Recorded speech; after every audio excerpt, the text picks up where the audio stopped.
Why did I? Hi, everybody. I forgot to mention them. Do the timer thing. So we're here. Happy Blessed Sunday. Tonight's live is going to be about speaking love. Well, the title is Speaking Love and Walking in It are two different things. And do we use the word love too loosely? Yeah, so and then I'm gonna tie in First Corinthians chapter 13 in it. And please feel free to like and subscribe if you have not. And you can share the live. So tonight's breakdown is again about love. A lot of people say, I love you, right? Very loosely. But a lot of times it means that they may need a person or they may like the way that person makes them feel. They may be in fear of losing the person, and that's not really love, that's possession. So it's different. It could also be infatuation. And we talked about this last week. It could also mean like trauma bonding in disguise. But it's absolutely not what God calls love. Hey Bolo, Hey, Mo Love, what's going on? what's going on? So what are your thoughts so far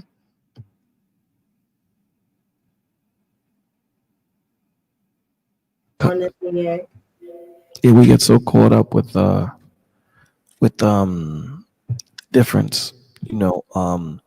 I believe that people think they know what love is and Mm-hmm. don't. Um, uh, I believe that people get caught up between like and Mm-hmm. infatuation. It could be lust. It could be any of these things.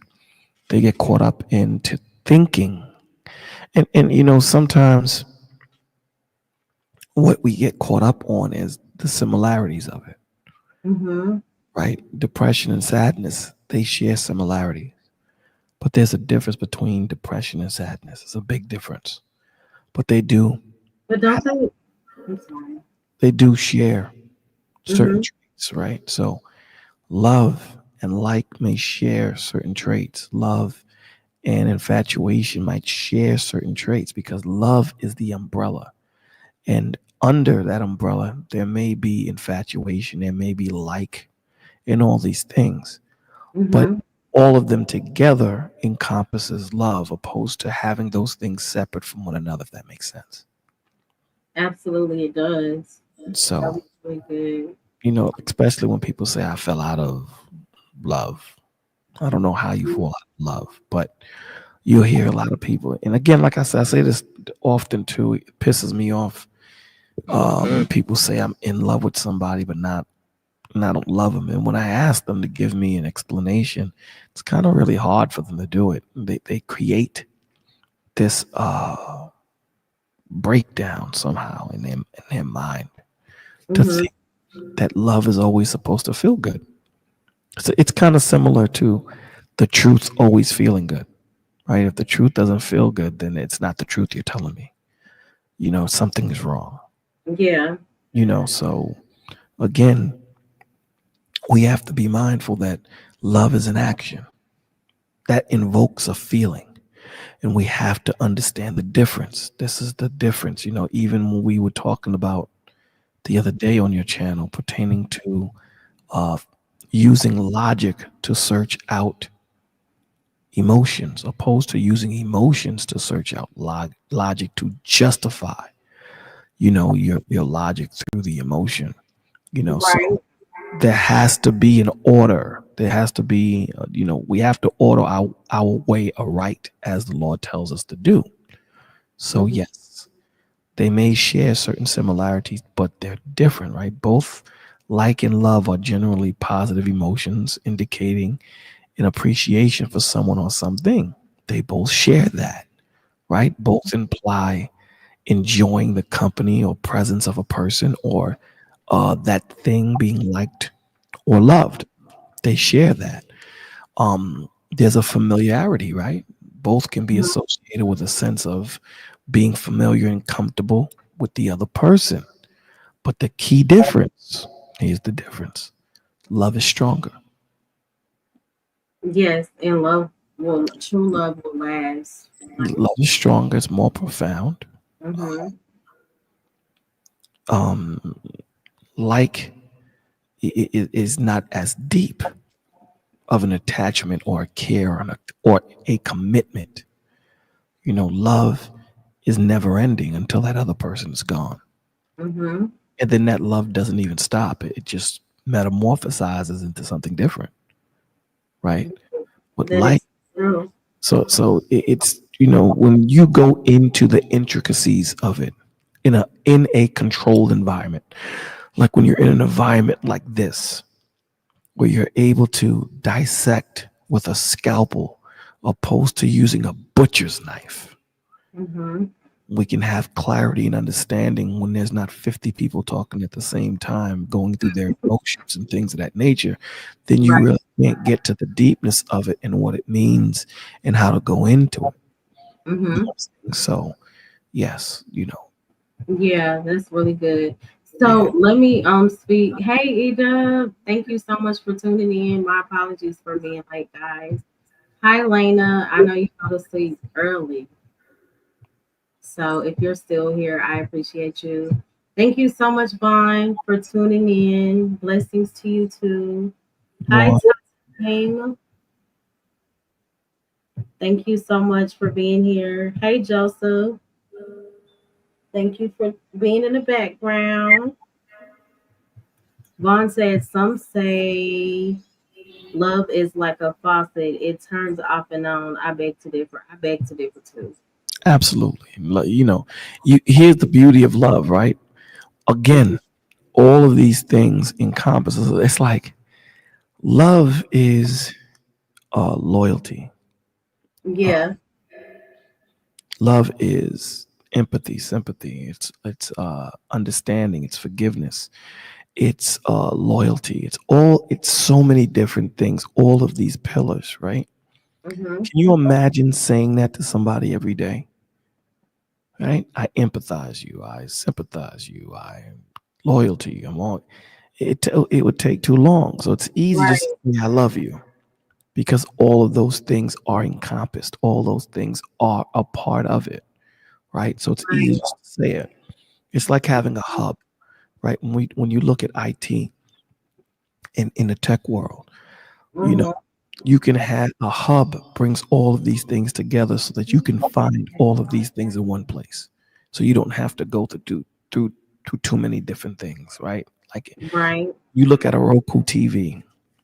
The Roku TV will have Apple TV, it'll have Android TV, it'll have HBO, it'll have all these different things. You would call that a hub because now all you have to do is come to one place and you have access to everything. And love is the umbrella, love is the hub. And under love is all these different things that we have access to, because don't get it twisted. Sometimes I'm going to like you. Sometimes you're not going to like Bolo. Bolo can get under your skin at times, but the one thing that doesn't change is the love, right? So if I call and I say I need something, you're there for me, and Hmm. vice versa, right? It's because that love is there, and that's what we have to understand, right? Right. I agree. Hey, Brandon. Thank you so much for tuning in. The scale. Crazy. Um, okay, so Tom said, I believe people can use love to manipulate people. I believe the devil used it to manipulate Eve to deceive Adam. Love is blind because you cannot control it because it's a feeling, good or bad, even pain. Yeah, it's Here's the thing: a love is not blind. feeling. Love is not blind.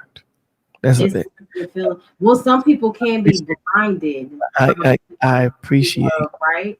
I appreciate the statement, but that's a childish statement to make, How? because it is. You're a grown ass man. You don't understand how you feel. You don't. I understand that there are certain things that we go through in life that Mm-hmm. You know, you don't sit here. So that means you can sleep with any chick and not know what's going on. What do you mean love is blind? How? Make me Well, understand. let's be real. People can be blinded by what they think is love. Okay, that's the point. What they think is love. Mm-hmm. So we have to be important with the words that we use, right? So again, this is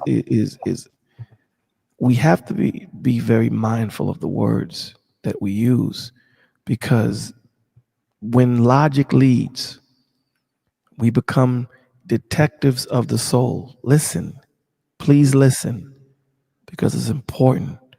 We get so caught up with the cliches of what life tells us to do day in and day out. So please listen, family. This is why we do what we do. Okay, we don't do this because we have nothing else to do. Okay, it's 12:40 my time, 11:40 her time. We all have to work. We could be sleeping.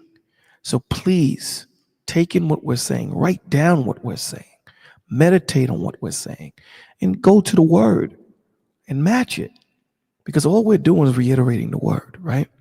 So when Mm-hmm. logic leads, we have to understand most people approach life with emotions first, okay? Reacting from how they feel in the moment, then reaching for logic to justify those feelings. This is backwards. Emotions are real. I'm not telling you that they're not, but they're not always right, okay? Right. They shift with circumstances, exhaustion, fear, or memory. Using logic to search out emotion flips the script. Instead of letting feelings dictate the truth, we start by calming and asking ourselves, why do I feel this way? This is why Christ tells us, be angry and sin not. Mm-hmm. He doesn't want you thinking really deeply in the midst of your height of being pissed off. What triggered this reaction? What's underneath it? Logic becomes the scalpel that cuts into the tangled knot of emotions, separating fear from fact, anger from hurt, sadness from truth. It lets us investigate rather than react, open the path to understanding without being controlled by our moods. Now, here is the key, family. When we say love is blind or we don't, here is the key. We got to shut all of these things down. That's just giving yourself permission to fall short. Mm-hmm. When logic leads, we become detectives of the soul. Instead of saying, I'm mad, I'm upset, we say, what is this anger protecting? Is there fear here? Is this old pain resurfacing? Emotions become clues, not conclusions. Emotions become clues, not conclusions. And here's the kicker, because a lot of the times when we feel a certain way, that's the conclusion. We Mm-hmm. don't sit there and investigate, why do I feel this way? We use that to use it and say, this is what it is, and it's not. Here's the kicker. When we use logic to examine emotion, we do not lose empathy, we gain it. We do not brush off feelings, we validate it by understanding it. Emotions without logic is chaos. Yes. Logic without emotions is cold. But logic in pursuit of emotion, this is what Christ was talking about, used wisdom.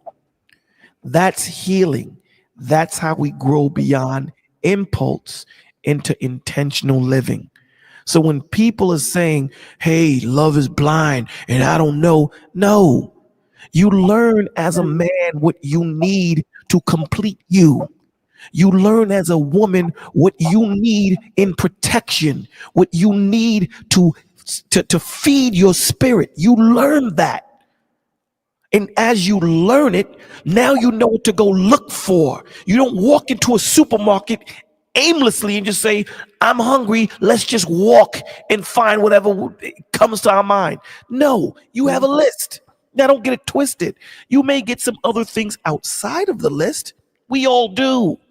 But Right. you have a guidance, you have intentionality, you know what you want, you know you went in there with a purpose. That's where we fall short, family. We don't have a purpose. We get up, we go Mhm. outside without a purpose, without a direction, and then blame love and then blame God. No, look in the mirror, it's you. I'm tired of you blaming love. I'm tired of you guys blaming God. Look at you. You're the blame. You're the blame on why you got 5 baby moms. You're the blame on why you got 5 baby dads. It's your fault. Mm. You didn't take the time to get to know you, to know what your worth was and That's what right. you needed to complete. What did you need to love you and how you needed to be treated? That's Mm. your fault. So Dark Lake, hey Dark Lake, thank you for being here. He said this a bit earlier, Bolo. I'm not sure. Can you specify? I just Um, did. And I was responding to Dark Lake. That's why I went into it. oh, my bad. I didn't know that. I Okay. just did. It's real easy, man. That's Oh what no, this. I was asking Dark Lake to specify. Oh, but he's talking in general, right? Because this world tells us it's not your fault. How long do you blame your mother and father? You're 40 years old. You Mm. still blame them? I understand you went through pain, but there has to be some accountability and responsibility, my G. Yeah, There that's has to be. Because if that's you don't what take love is ownership, blind.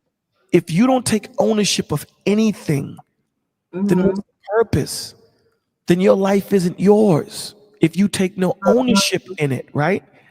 Where is there growth? There's only growth when you're able to acknowledge and accept. Mm-hmm. Acknowledging, I'm the reason why I'm here. I understand that I didn't have the life that this guy or this gal had. I understand it. But guess what? I still made those decisions, regardless if I had coping skills or any of those things. Because now, when you're able to acknowledge that you are the reason why you're in the place that you're in, you now take ownership and take control. The enemy does not want you to have control. That's the point. You then take control. Now, once you take control, now you can accept the ramifications of the decisions that you made. You made that decision to go sleep with that woman. You made that decision to go sleep with that man. You went dumpster diving. You went and found that bird. She didn't find you. You found Mm-hmm. her. And now you're upset when she takes you to court. You knew she was worth nothing. You knew Yeah. that dude didn't have a job and all he did was stay home and play PlayStation. You think you were going to change him? No. So once you can acknowledge and accept, you now stand in the precipice of growth. You grow now. You now learn from your mistakes. And they're no longer mistakes, right? They're Mm-hmm. called life experience because now, once I learn from something and I become better from it, it's an experience. Now that I can deliver to someone else and tell them to learn from it. And now Right. we then can apply it to our lives and become that beacon and that light of that young man or young woman that needs that experience and that they don't have to go through everything that we went through to get that information. Yeah. That's so good. That's true. Scam said love isn't blind. People are. That is real. Doc Lake, he said he wants the link. Give the link to Doc Lake. This link is just for Doc Lake. One of the best lyrics wrote about love was from a young man named Music Soul Child, song titled Love. Oh, yes. Yeah. That's a good. I was thinking that today when I was creating this live. Can you send him a link, please, Mo? Good. Yes, I can. And this is for Doc Lake. Hey, world class. World class in the building. It's your fault, world class. Yep, he already knows his fault. Yeah. I always blame him. It's his fault. I get confused. They changed StreamYards. Oh, so it's the little person. I believe so. I think it's either the person or the plus sign. One of those things. Okay. You're gonna make me open up a link just to see if I can show you what it is. Hold on. Let me see. Hi, Red Bull. Hold on. If their eyelashes look like she got them from and what? Oh my god. Yeah, it's the person. Yeah, it's the person. Yeah. Okay. I dropped the link. Dark Lake. That's what Dark Lake. Yes. Now you know it's past your bedtime. Surprised you're still awake. I like conversing with Dark Lake. Mm-hmm. And then I do want to go into First Corinthians, like, because people always focus on the love is patient, love is kind. Like I said before that, Did you see what Vaughn wrote? I'm gonna say, oh, Bolo, I hit a you hornet. know how this of the Manosphere minister approach. folks. Oh, that is funny. Oh, you are asleep. I knew it. Hey, Hey, Dark. what's going on? Hey, how That's are my man. Hey, thank you so much, Mo, for having me on for a second. First of all, I just wanted to say real quick that I wasn't aware it wasn't supposed to be an open panel show tonight. So if I knew you? that, I wouldn't have asked No, for the it is link. open. It's You're open good. panel. But Oh, okay, sometimes we just go through before we drop the link. But you're good. okay, all right, cool. Well, thanks for having me on. I appreciate it. I think last time Bolo on this show, I told you, I respect the way that you verbalize your opinions and stuff like that. But sometimes I kind of disagree. I think Absolutely. this is, yeah, I think this is one of those moments. Okay. And I'm not here to really debate you. I guess the question is like I don't really know what you're saying, like what you're talking about. Like I'll give you an example. I'll give you an example, right, of what I mean. I'm not trying to be a contrarian or like You're just not talking. combative for no reason. You feel me? Um, Mhm. but the thing is, Bolo, you said that love is loyalty, right? That's one of the key facets. Correct. Okay. Well, if I am assuming correctly, and I think I understand where you're kind of going for, well, like the narrative you're preaching right now Hmm. is I kind of think that that's kind of the issue because it's like, you could be loyal to something you're not in love in, right? Because I, Then I, that's I not would love.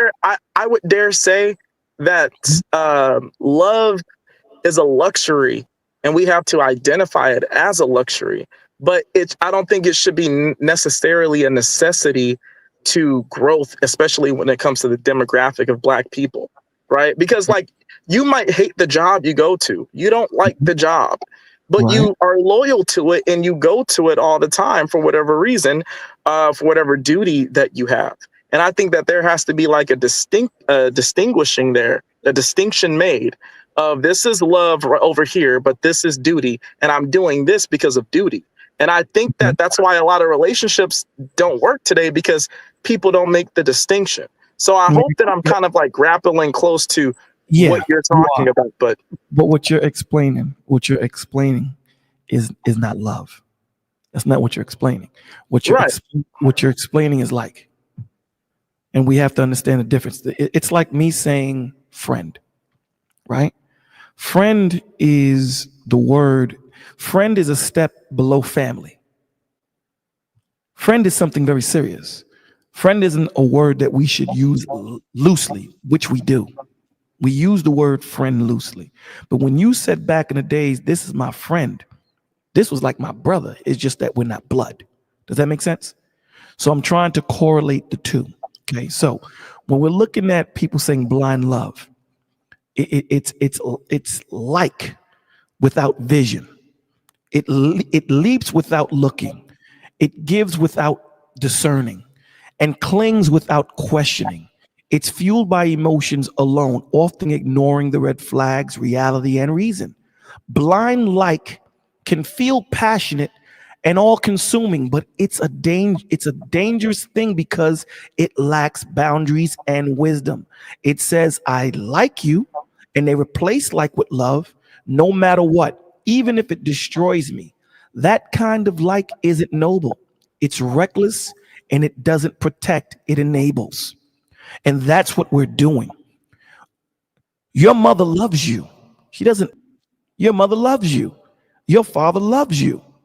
If you're in a relationship, she loves you. Now here's the thing. There may be days when Dark Lake don't like his woman. They may have gotten to a real bad argument.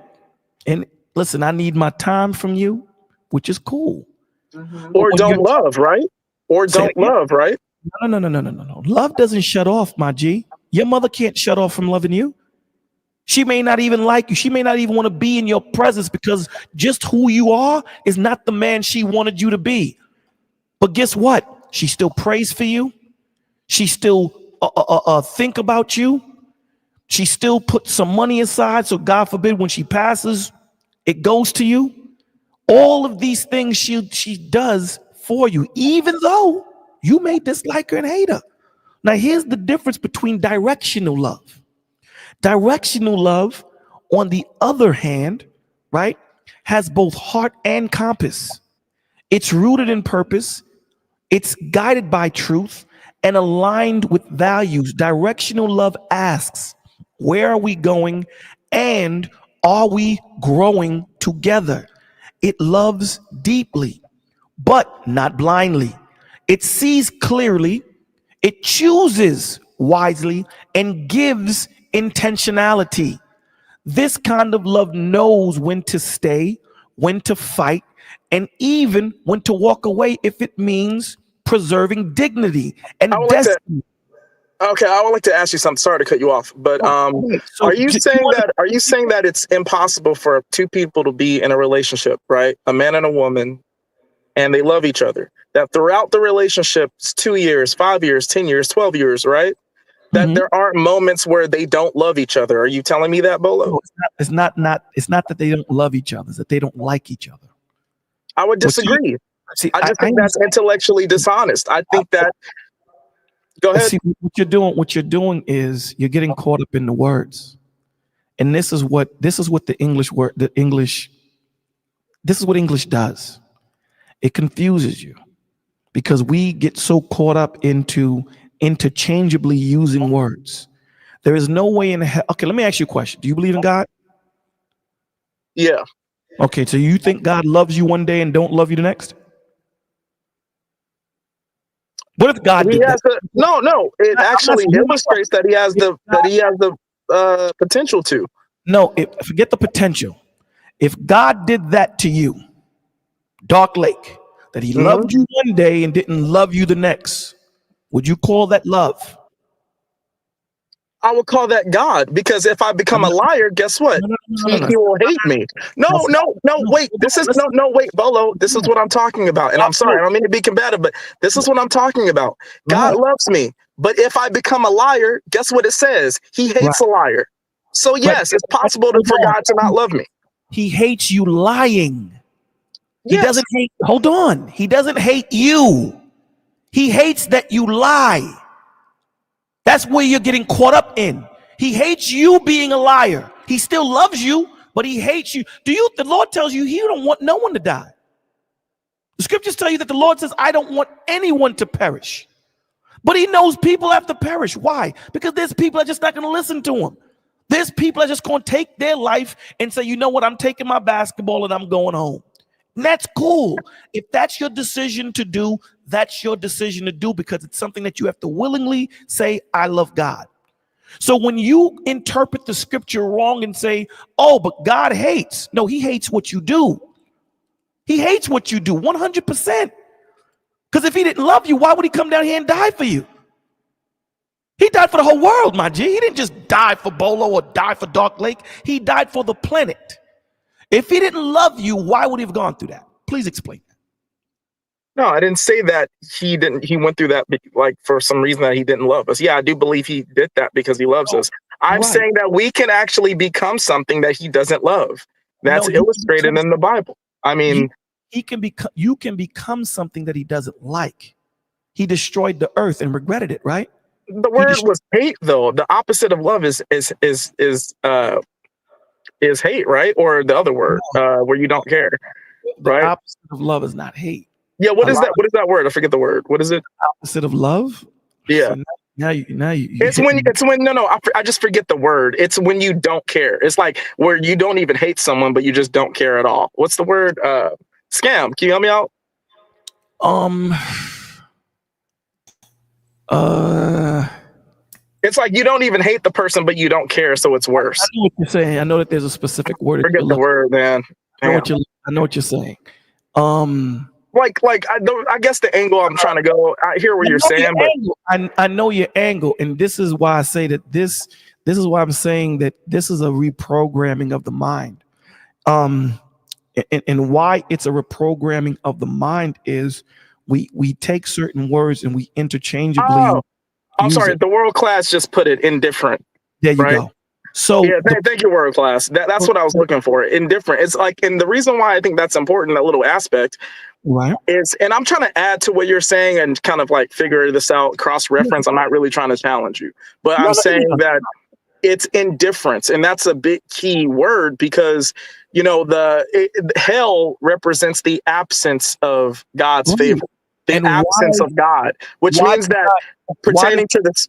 Why does hell exist? It's there for fallen angels that it was originally for, but then it's now going to be reserved for souls that essentially does it exist? fell away from God's mission or their purpose. We know that it exists. Why does it exist? Because it represents was that a rhetorical or you? No, that was a question. Why does it exist to represent the absence of God? There you go. And why? Which is indifference, which is God's indifference. That's my point. No, I'm going to get you to your point. Why is there absence of God in that place? Because it's kind of like a metaphor, in my opinion. The people who lived here right before they passed, they made decisions, right, knowingly that that led them on a path of to ignore God's favor, right? They knew what they had to do that was right, but they didn't. So it's a symbolic illustration of God's absence. There you go. They rejected God's love. God didn't reject them. So God just gave them what they wanted.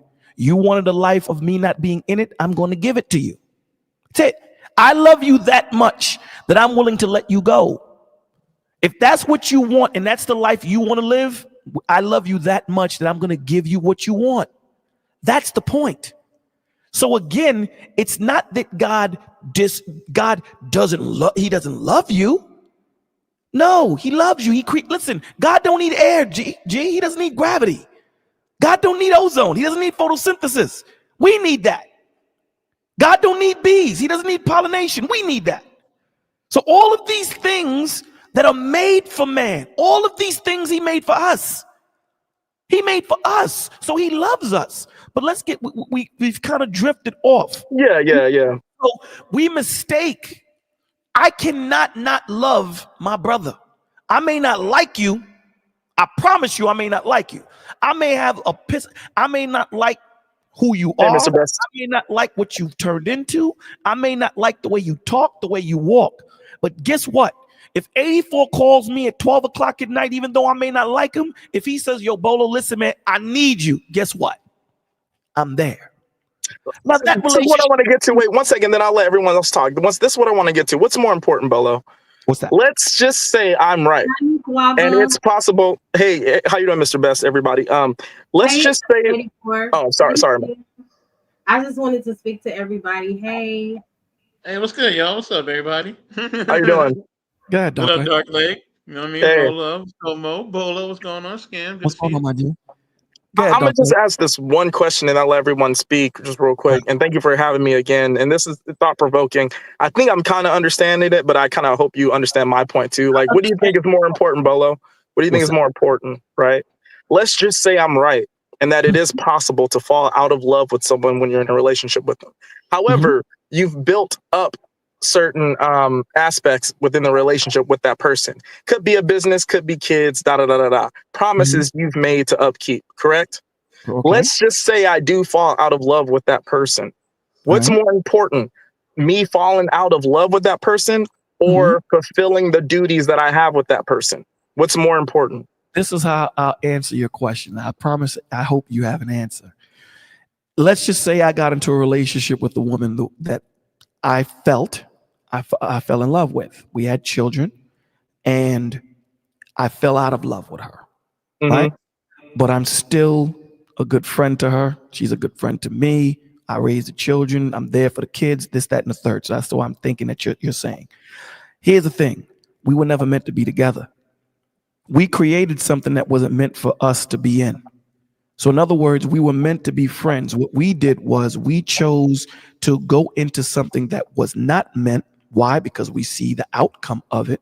And what we really should have been was friends. And that's what we are now. So us trying to put a circle in a square peg didn't work. This is why we bumped heads. This is why, and this is just the example, the hypothetical that you gave.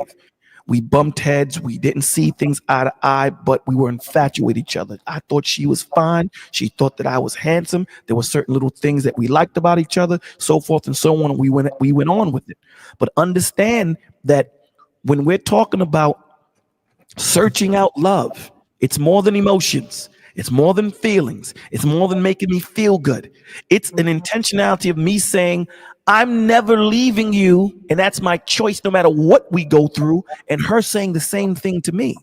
Obviously, those words weren't strong enough. So our friendship is what it was supposed to be. So now that we've gotten into that friendship, the love is now equalized. It's now balanced. Because before, when we were trying to make something out of nothing, trying to make it into a relationship, it was never meant to be. So this is why there was always flux.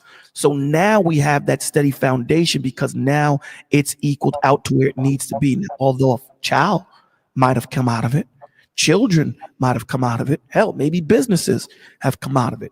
Now that we are in that place where we needed to be from the beginning, now we're able to actually flourish in this friendship that we had, opposed to making it into something that it wasn't. There's plenty of people that are friends that try to make it into something more because they're best friends. I know. I'm so sorry, Bolo. I'm so sorry. I'm so sorry. I don't mean to be rude, but you're not answering the question. I didn't answer your question. No. I'm asking you what's more important though. Like what's more important? Not to say that what you're saying wasn't like important. Some good stuff. Right. But I thought I answered. No, what's more important, Bolo?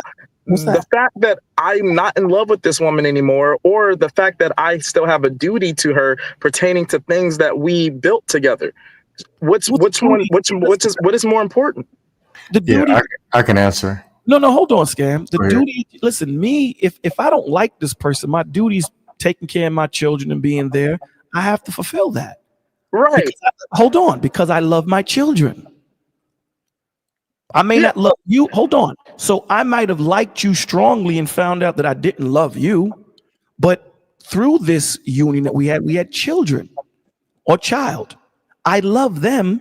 So me not liking you has nothing to do with my obligations and my love towards my children. Right. And Bolo, that's what I think is missing in the love conversation. Dark Lake, it's not a duty anymore.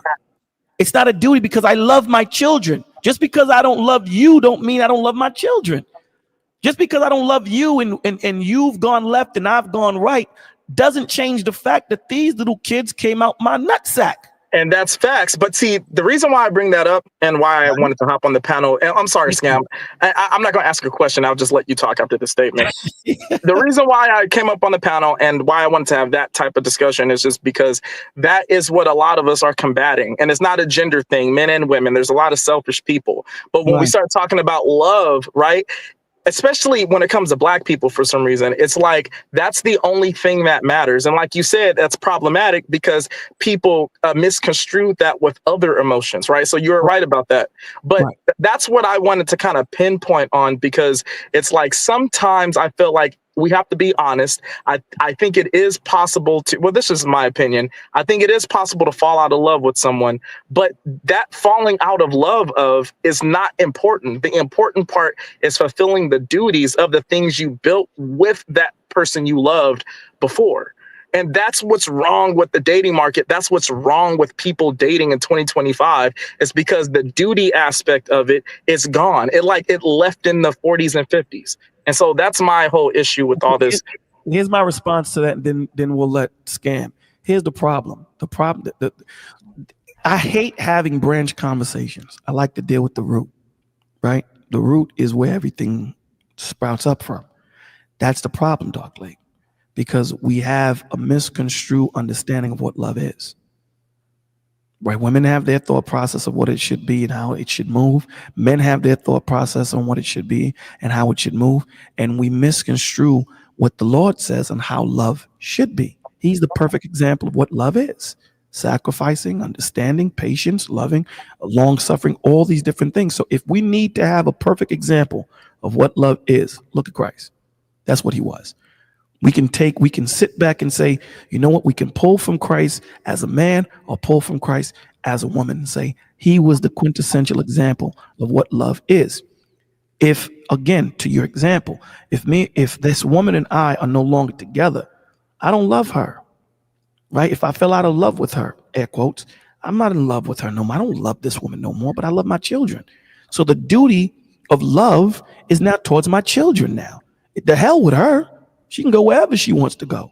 Now, out of the love that I have for the children, I know that if her car breaks down, now my children walk. It's cold where she's at. She lives in Minnesota. So, of course, out of the love that I have for my children, I'm going to help get the car fixed so that she doesn't walk. So that love still supersedes that feeling of duty. It supersedes that. It not only that, it fortifies duty. It fortifies it, because although I may not love the way my kid is living his life, because that's my child, my duty is to make sure that that child is okay. My duty is to make sure that he has a home to come home to if he ever needs one, if he falls short in his life. That's my duty because of love. And that's the problem. This is why we don't have that in the community. We have. I'm sorry. I'm so sorry. How do you pronounce that guy's name, Mo? Yakaba? Is it Yaquaba? I think it's Yaquab. Yaquaba. Can you put his what did you say, Bolo? How do you pronounce it? Yaquaba. Yeah. Okay, hey Yaquaba, how you doing? Sorry for mispronouncing your name. Can you put his chat up there on the screen? It was the one where the one before that. It was the one where he said, so you're saying, that one. So you're saying love is less important. I'm saying that love is, in my opinion, I think that love is less important sometimes. And I think that if we were, and just in my opinion, I'm not saying I'm right. I'm saying that I think that love is less important sometimes. And if we were honest about that and then focused on the things that our love produced, which is the duty we had to that woman with those kids and I think that relationships would work out a whole lot better, and it wouldn't be so much strife and negativity. That's contradicting. Okay, this is my opinion. But what you just said was contradicting, because what you just said is love produces a duty, right? Yeah. Love is action, correct? So through my actions, you'll say, you know what? Bolo loves that dude. He may not say it, but he shows it in his action. Love is an action word, my G. Because people could say, I love you, I love you, I love you, but where's the action? There's no actionable action behind you saying it. It doesn't. But it's not a contradiction, because what I'm saying to you is, you're saying that the duty is the love, brother. If I don't love you, there's no duty behind it. What makes me do this at night? I gotta go to work in the morning. What makes me do this for you dudes at night? What makes me study the word to give it to you at night? You think I like doing this? I do it because I love y'all. And how do I show it? Through my duty. Through my works, you can sit here and say, Bolo loves. Why? He counsels over 50 people and they don't pay him anything. Through my works through my duty, I show you my love. How do I know you love me? Christ said, feed my sheep. Mm-hmm. You're contradicting yourself now, because you earlier, Bolo, you said that it's possible to pursue the duty and not be in love with that person. And let's just say, for example, the duty is the kids. It's presently known that you're not in love with the woman anymore, but you're still fulfilling the duty because you love your kids. All I'm saying, Bolo, is that we have to admit that there's love lost there, but the most important thing is the duty and not the love. That's all I'm saying. What I created with the woman was alike, and I fell out of that. I love my children. So the duty in me preparing, the duty in me doing, the duty in me fulfilling what I'm supposed to do as a father for them is the love that I feel for them. I don't like her no more. You can clearly see that through my action. I don't love her no more. I've never loved her. I never loved her. What I did was I had a strong infatuation and like, because these things share certain traits. The same way depression and sadness, they share certain traits. So if a person is not equipped to understand that a person is in depression, they will think that that person is just sad. Why do you think a lot of people that are in depression go into wanting to self-delete? Because the people that they're surrounded by are not equipped to see the signs that they're not just sad. It's a different thought process. Yes, it may share certain traits, but it's different. Yeah, like and love share certain traits, but it's different. You're not going to like someone for the rest of your life. Okay? Like is up and down. It's like happiness. It comes, it goes. It's fleeting. But the one thing that will always stay foundational is love. There are certain brothers that I haven't seen for years, Dark Lake, and I'm sure you can attest to this. There are certain people you probably haven't seen for years. But because that love is there, when y'all meet up or whatever, it's like nothing ever stopped. They can I think that love, I think, and I'm not saying that. Oh, sorry. Go ahead. Nah, that's way different than romance and relationships. And I got my whole view on that, but I'm not even going to even. Yeah, I ain't gonna go down that rabbit hole. I'm trying to chill this Sunday, but I'm here. Yeah, Dark Lake. Yeah. Oh, hey, Scam. It's been a long time since I talked to you. How you doing, man? Yeah, it disappeared for a bit, then came back, and I'm probably gonna disappear again. Oh, yeah. Don't blame me, bro. Yeah, here may be the issue, and I'm not speaking to you and not targeting you, but I am, of course, taking a cheap shot at the Manosphere because they be lying. But the love and duty is actually two lies sold in a form of manipulation. If you look at Maslow's hierarchy of needs, men are talking about what they want, what they need, how they want it. Women, and a perfect explanation of what they're saying they want and what they need, with Maslow's hierarchy of needs shows you what people need. They're leaving because of improper communication, which falls on leadership. They're leaving because of infidelity. They're leaving from incompatibility and unrealistic expectations. When they say love and duty, it shows that those things are not being met on the other side. Meaning, if a woman is leaving and the man doesn't know why she's leaving, that might be the very problem. And then you go, she's leaving saying, hey, I'm not being loved. Because everybody's what they need may be different. You say, I paid the bills. I'm a man. Yeah. Like, no, I need to be loved this way. I need this. I need that. I need you to sit on the couch and hold my hand. They need different things. But the Manosphere, well, I paid the bills 50-50 on my purpose. And it's junk. Then they say, well, I'll stay. She's the one that's leaving. I bet so, because it's one-sided. You didn't fulfill the actual needs, follow the expectations, and communicate in a way that you know and actually can manage what it is and why she's leaving to begin with. Meaning, somebody ain't being loved right, just like employees. I've been a supervisor before. You can say, well, I paid them. Yeah, they knew they were going to get paid. But you didn't listen to them when they asked for time off. You didn't provide them with proper work. There's 5 other things of how they want to be an employee. I remember doing a survey. Pay was between number 5 and number 9 on the list of what they thought was most important in the workplace. Couldn't believe it. Oh. That's meaning, interesting. They're saying, meaning a man can say, duty, be there, do these 6 things, but it doesn't mean that that's what's going on the other side. Mm-hmm. Hi, KMA. The wife needs something different, and each child needs something different. Mm-hmm. And neglecting the wife is not good for the kids. Right. But people say, well, I'm here for the kids. Okay, you might want to be there for the woman who also takes care of those kids. Mm-hmm. Provide the best environment for that woman so she can love the kids properly and support you properly. Hi, Vaughn. Thank you for being here. But I'm just saying that other picture is not being pitched. It's but the example that he gave, Scam. But scam. Address the Oh, good, example that Bolo. he Good. gave. Address the example that he gave, because that's what I was addressing. The Okay, example: what was the example that was given so I can speak to it a directly? man and a woman are no longer together, but they have children, right? Okay, So his duty is to take care of the children, but he no longer messes with Shorty. okay. So that was his hypothetical. Yeah, I My was first, basically Scam.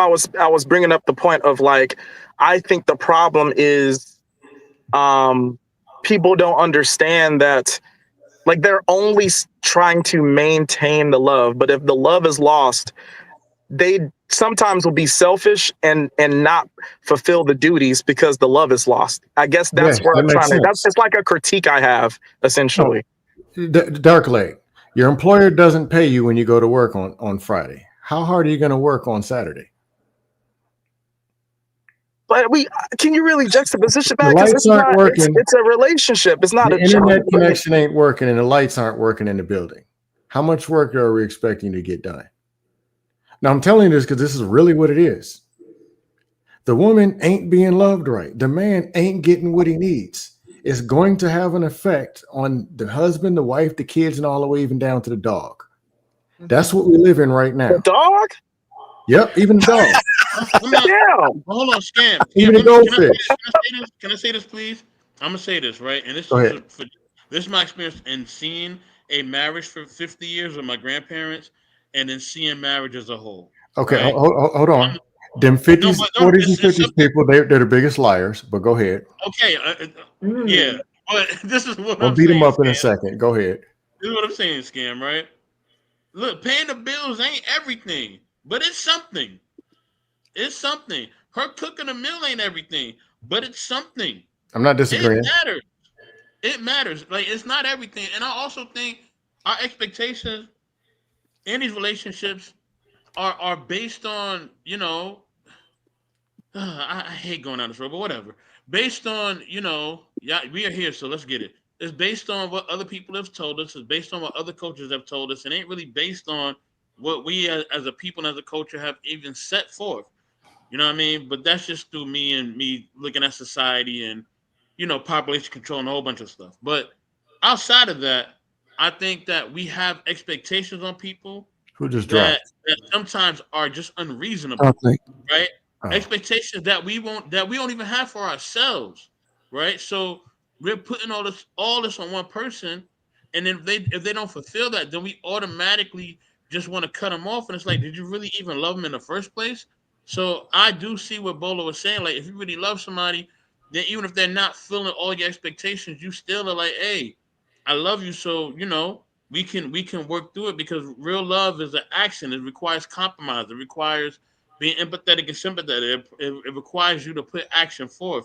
It's not just because somebody doesn't do something you want or doesn't do something you like, you just cut them off at the legs. Like that's not what the real yeah. love is. So What yeah, you're saying is a combination of things that are true, but I think it's an unreal. Okay, most people did not get the love that they needed to even be the person that they need to be.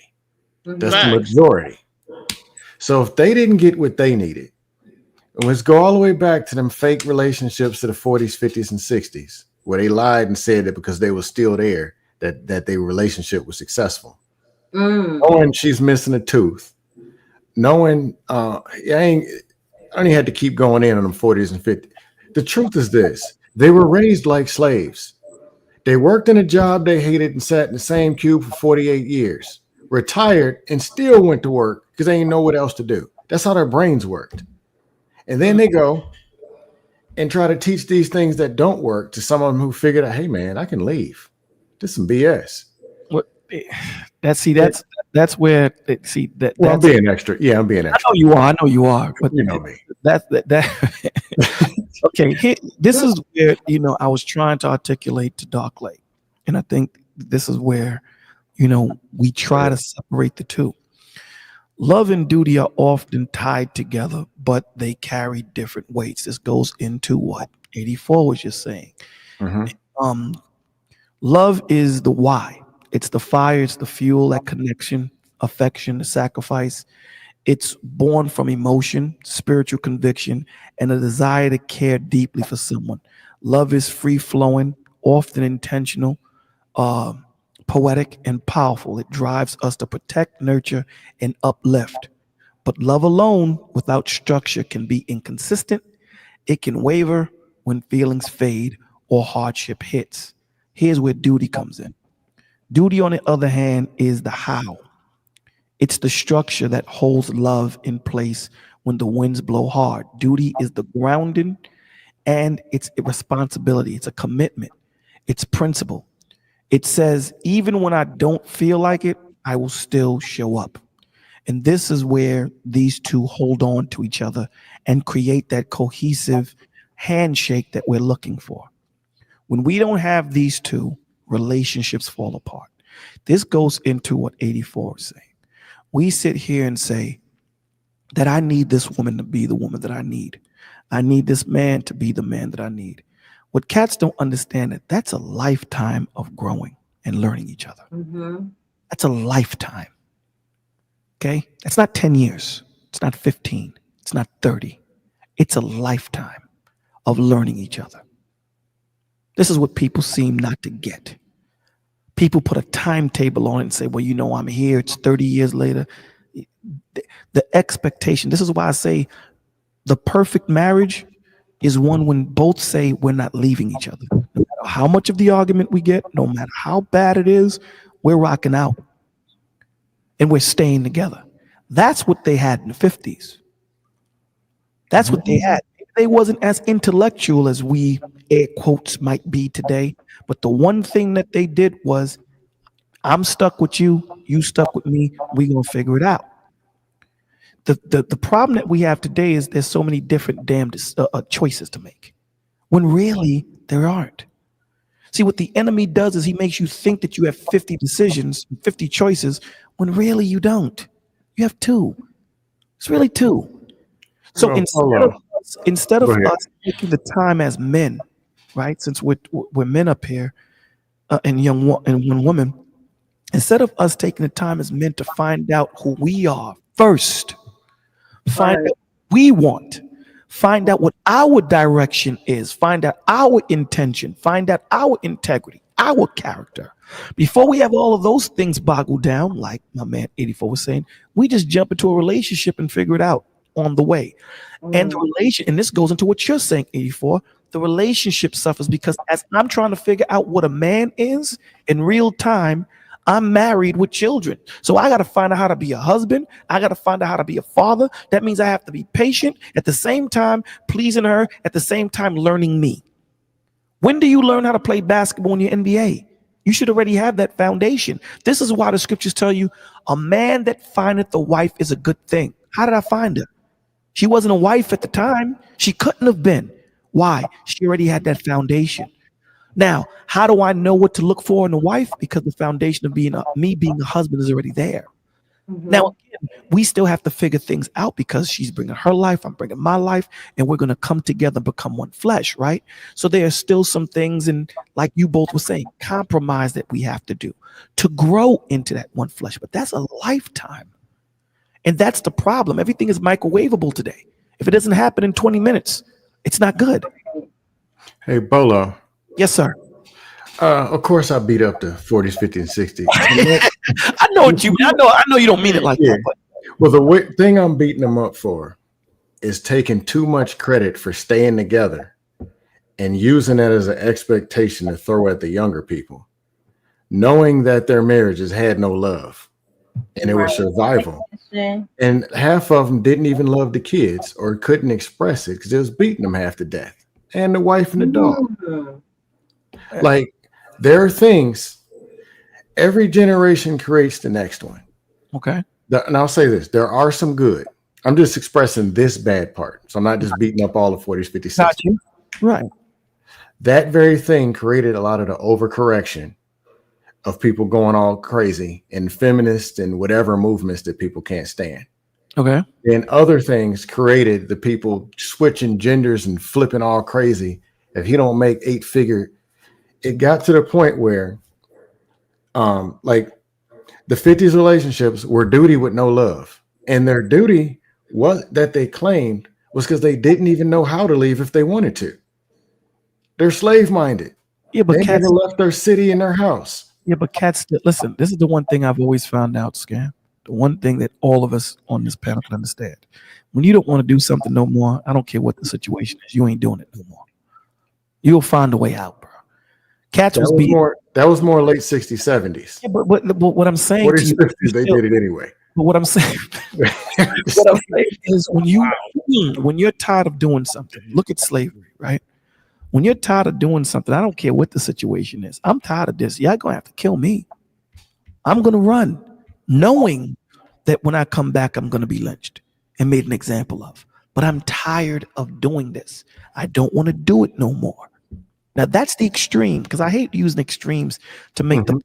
But the reason why I'm using this extreme is I don't want to pick cotton no more.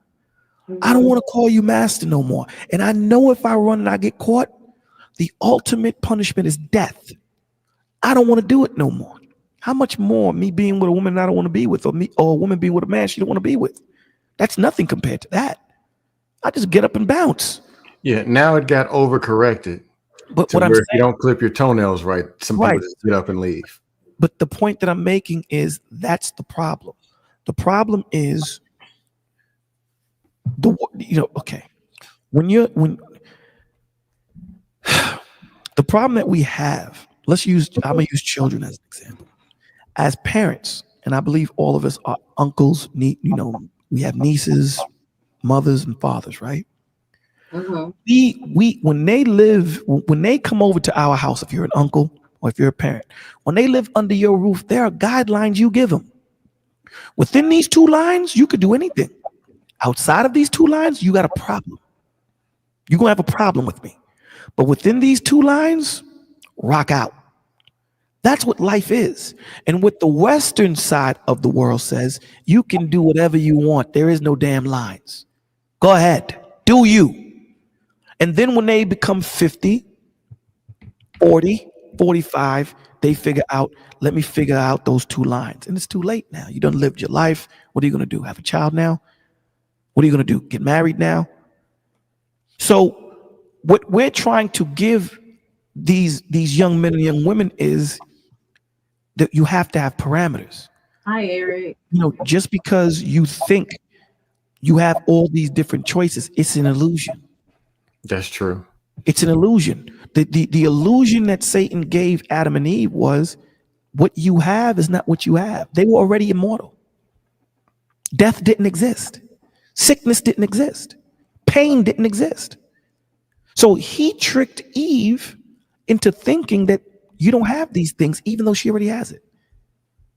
Even though she is immortal, she could never die. But because he tricked them, because she fell victim to it, and Adam ultimately fell victim to it, ultimately, they lost what they had. So when you think something is better on the other side, and you lose it, now that's when you realize, oh, damn, man. Damn, I messed up. Hopefully, if the Lord bless me, I ain't gonna make that mistake again. That's called growth. That's called growth, right? So cool. So what I'm saying to Dark Lake is when you're talking duty, I don't give a damn. Let me explain something to you. There's dudes that walk out on their children. That's true. There's women that walk out on their children. Where's the duty in that? Why? They didn't love the child. Well, Bolo, do you understand what I'm saying? It's technically not being the husband you're supposed to be. No. Before you go to that, do you understand the point I'm making? I understand what you're saying. You're just talking about just throwing the whole duty, just burning the duty. Yeah, that's what I'm saying. And that's hell with duty. And that's no, I'm not saying. I'm not saying that with duty. What I'm saying is they're hand in hand. They walk with each other. In other words, if there are men and women that walk away from their children, they'll sign their parental affiliation with their child over. I don't want to deal with them no more. Why? I saw a child found her mother. She said, yo, listen, did you give up a girl 20 years ago? She was like, yeah. Did you do such a? She said, listen, man, just tell me what the problem is. This is the mother. Just tell me what your issue. She says, I'm the girl you gave up. She said, so how did you find me? She said, I've been looking for you. She said, you know what, man, this is so inconvenient. It was a closed adoption. And the girl is like, but I found my mother. And she was like, nah, man, this ain't such a. And you could Google it. I mean, YouTube it. Okay. She didn't love that little girl, bro. So any connection, any duty that she would have had towards her, she didn't have it at all.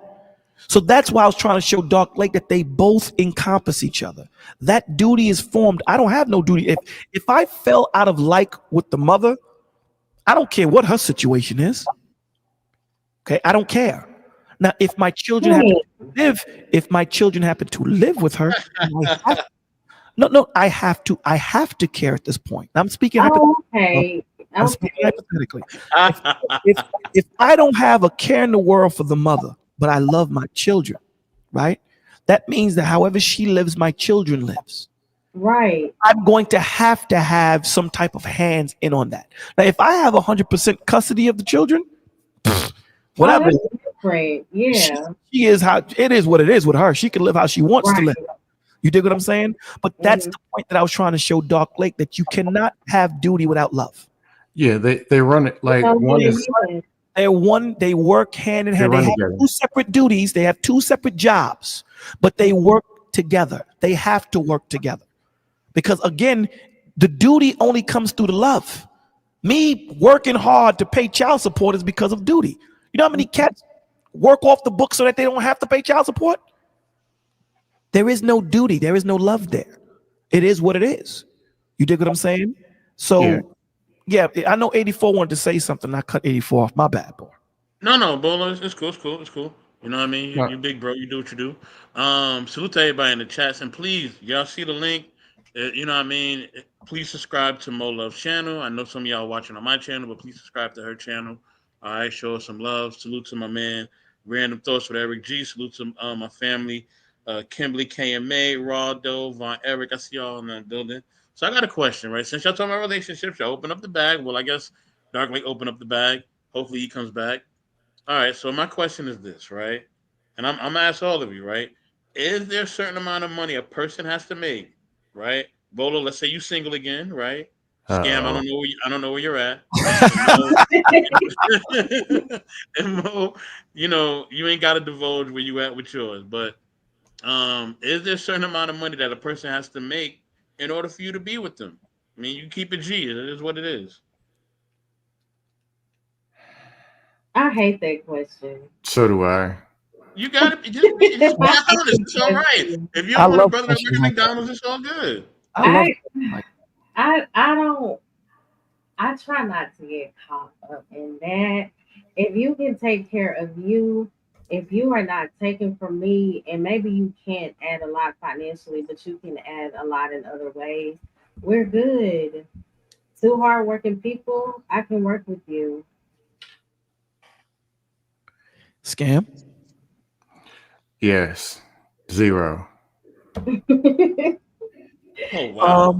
Yeah, I listen, at the end of the day, my thought process is we can figure it out. Yes. We'll figure it out, because at the end of the day, you know, listen, we came to this world with nothing. We're gonna leave it with nothing. You know, and that's that love that, you know, there was a movie called Buck and the Preacher. I don't know if you cats ever seen it, with Sidney Poitier and Harry Belafonte. Oh, you digging in the crates right now, Bolo. No. Yeah, yo, the movie's a good movie, man. It's a good movie. If you haven't seen What is it called? Buck and the Preacher. There's always one part that stands out. And the preacher, the preacher, Sidney Poitier, he's off doing his thing. His wife is in the crib. She's cooking, right? And they show you her preparing dinner or whatever. He walks into the crib and says, yo, we got to go. There was no thought. And the way he said we got to go, we leaving the house. We leaving. We out.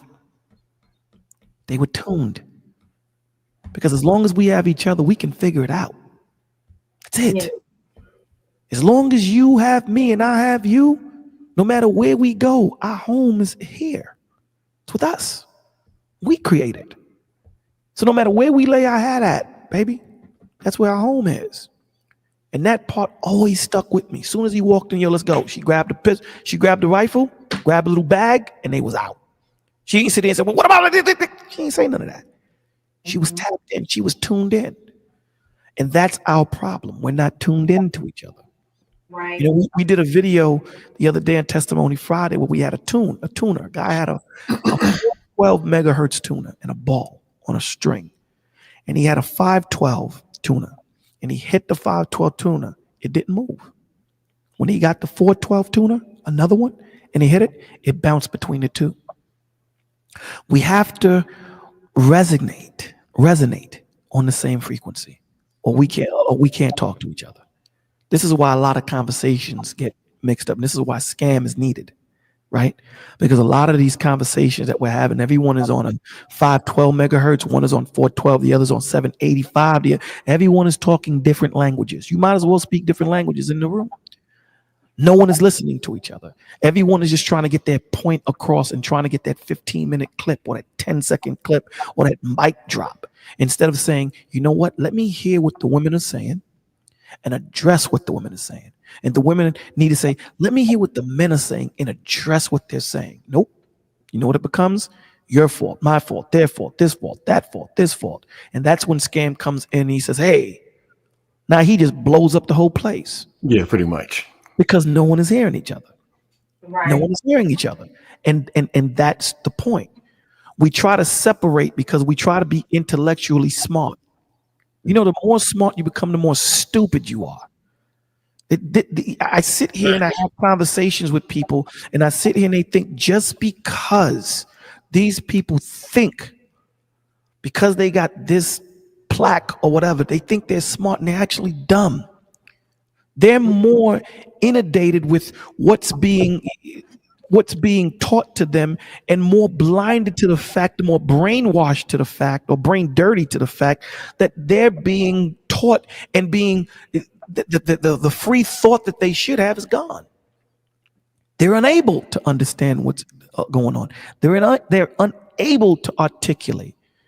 Even when we're having this conversation between love and duty, like and love, cats can't tell the difference. Cats can't really articulate. They melt it, and this is why words are important, man. Mm-hmm. I'll give you an example. If Mo Love came to you two, to Scam and 84, and said, yo, I just got off the phone with Bolo and he had an attitude. Scam, what are you gonna think? You just got off on the phone with who, and they had an attitude? She just got off the phone with Bolo and he had an attitude. What are you gonna think? He's having a bad day. Okay. Because I know y'all just some regular argument, bad day on one of y'all's behalf. Okay. 84. I know y'all. I'm like, that's just Bolo being Bolo. You be all right. Now here's the thing. The word attitude don't mean bad. Attitude can just be, I was in a good attitude. But well, see, the implied meaning behind having an attitude. There you go. Because we use the implied meaning. Because we use the word attitude in a negative connotation, that just what Scam said, because she said it, the inference. We say had an attitude implies the negative. There you go. You have an attitude, had an attitude. Right. When that word in itself doesn't mean that. So even if I use it in the way he's saying it, if I look at it for what it is, it doesn't mean how it's said. But because of the negativity and that negative connotation that's put on it, this is what we think. This is the problem. Yo, I was talking to Mo Love and she was smelly. People are going to think she smelled dirty. Smelly just means that whatever she was smelling like, it was in excess. That's all it means. But we use smelly so wrong. We use it so negatively, it means bad. Mm-hmm. That's the point. So now we got to start to deconstruct this nonsense that we've been taught all our life and start looking at what the truth really is, because it's in our face.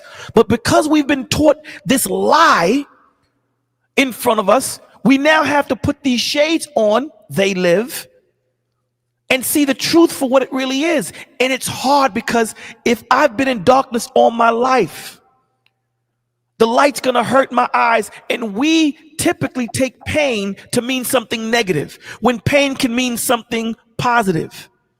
When you work out, you go through pain, that's positive. That means you're getting to your goal. We got to work. We got to recalibrate our brains to understand things. That's all I'm saying. That's all I'm saying. Good point. Now, Bolo, Well, you do go ahead. realize what you said was based on a movie, right? They live. It's a movie. So That's why, No, he's talking reality. that's why I referred to the. Listen, let me explain something to you. When I seen The Matrix the first time, I sat there and said, "These people, they stealing. Before it's so clearly. It's the Bible. Morpheus is John the Baptist. Neo is Christ. Mhm. Zion.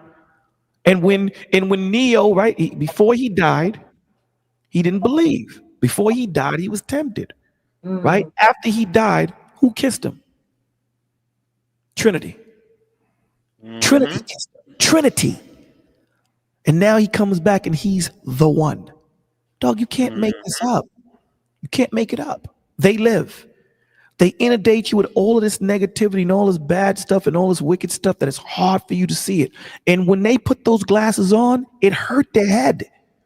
Because now you have to decipher everything that you were taught. Everything that you taught, up is down, down is left, up. You have to now recalibrate your mind to where we think like is love. Can we imagine that we think like is love? We try to separate duty from love.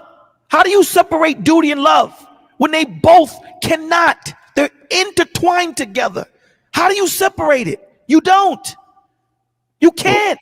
But Bolo, Yes, sir. look at, it's a combination of two things I see out here. And I ain't perfect either. I got 4 gallons of dust. You're seeing combinations of what people were taught that was wrong Right. and what they weren't taught. Right. Relationships is an unregulated space, just like parenting. So people can throw anything out there and everything is all of a sudden always right. The women are all right. The content creators are right. Your parents are always right. Grandparents are always right. Men's, women's, dog and a goat, everybody's right. And it's always somebody else that's wrong. But there's no reference because the Bible isn't right because it's your interpretation and the old King James and the James Jenkins versions. Right. So if it's unregulated, then you got the data and statistics mafia, which I can't stand them. Because I'm like, how y'all blame everything on women's when women's told you what the problems were? Communication, infidelity, incompatibility. When they say it by their actions, and it shows on the data and statistics, every race, everywhere, but it's never even a part of the conversation. But there's a level of grace because I understand that people don't know. Because I come from what's considered the better 2-car garages and uppity green grass in the yard, Silver black spoon. community. Yeah. The Cosby style. And they ain't tell us nothing either. We was taught wrong. Hold on real quick. Like other people were taught wrong. I'm sorry to interrupt you. Somebody's trying to come up. Jamor Smalls. I know them. Oh, you know them? Okay. Okay. Hi. What's going on? But yeah, just simply put, there's a lot of stuff missing. Yeah, there is. And this is what makes it so beautiful. What makes it so beautiful is organized confusion. What makes it so beautiful, because when you're looking at it from a counselor's perspective, you're sitting there saying all these people think that they're good and they're not. And you sit here and say, okay, so let's deal with this individually. Right? Because when you have 50 different people talking at the same time, whatever you're trying to give them and make it stick, it gets thrown out the door when the next person comes with their nonsense and trash and garbage. I'll give you an example. I was on a Dust panel. A dust pan. I think you were there. And there was one dude, and I came in late. So there's one dude is talking about women being birds.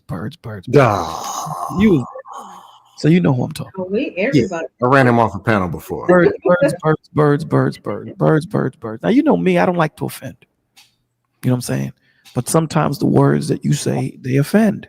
It's not me saying anything towards anybody because I'm not here to. I want to gain my brother and my sister opposed to push them away. Right. So what bugs me is my question was, because he bird. So my question was, brother, you married? Nah. Okay. Are you in a relationship? Yeah. Okay. Forgive me for saying this. Are you with a bird? Yeah. I said, yeah, come on, man. Come on, man.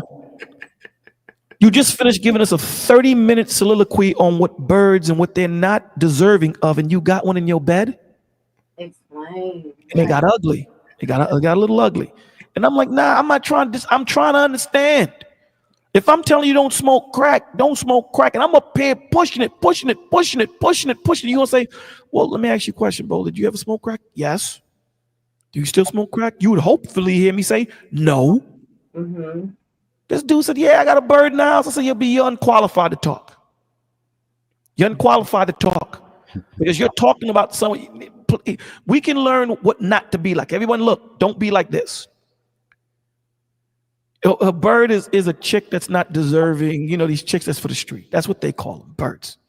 So I said, Duke, you're a bird catcher. You're worse than the bird. You know why you're worse? And sometimes I could be bad because I overthink things sometimes. You got to get dressed to put on bird catcher clothes.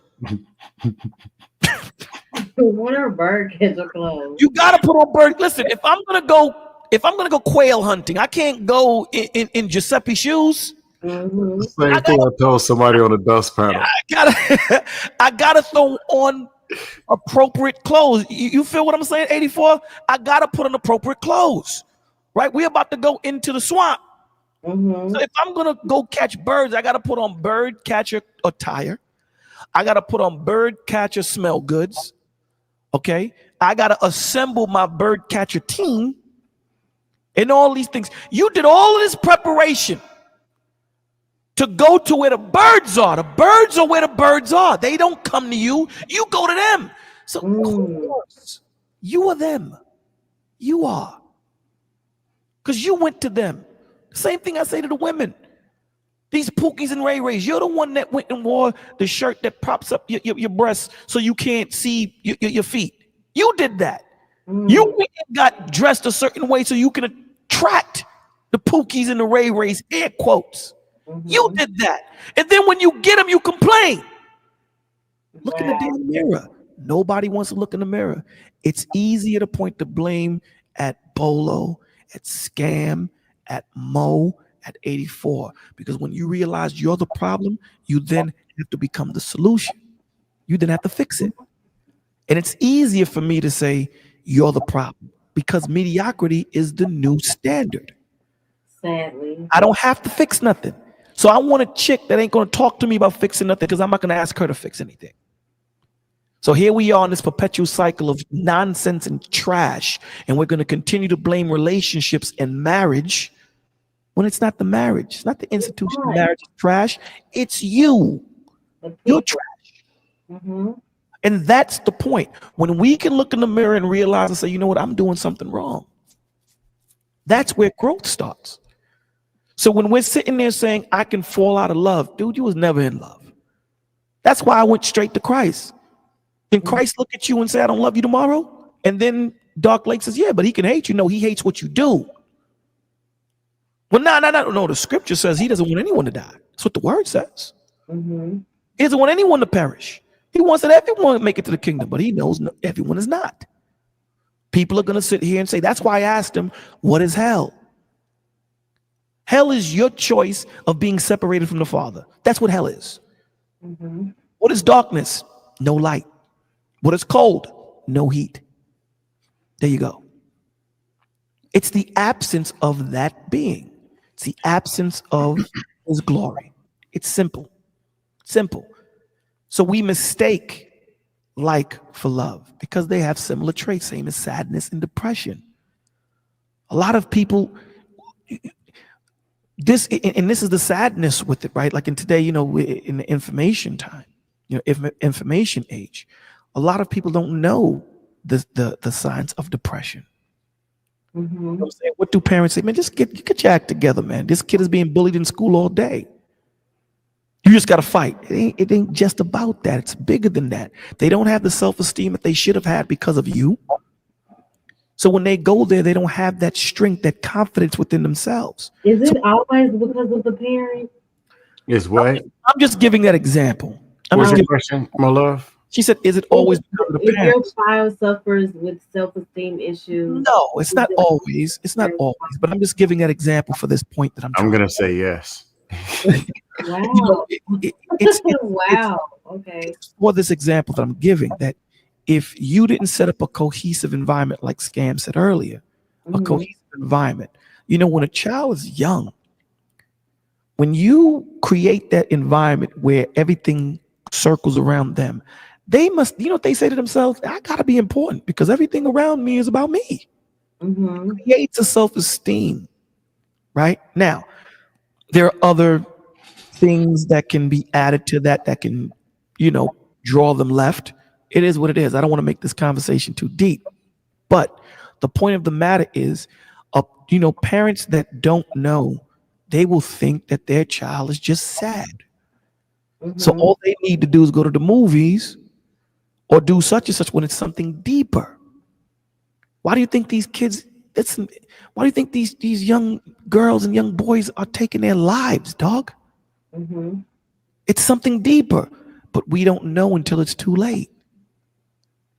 So the point that I'm saying is, although sadness and depression share common traits, although like and love share common traits, they are two different things altogether. You know who said it best? One Love, Houdini. They said it best. Mm-hmm. Although love and like are both four letters, but they're two different things altogether.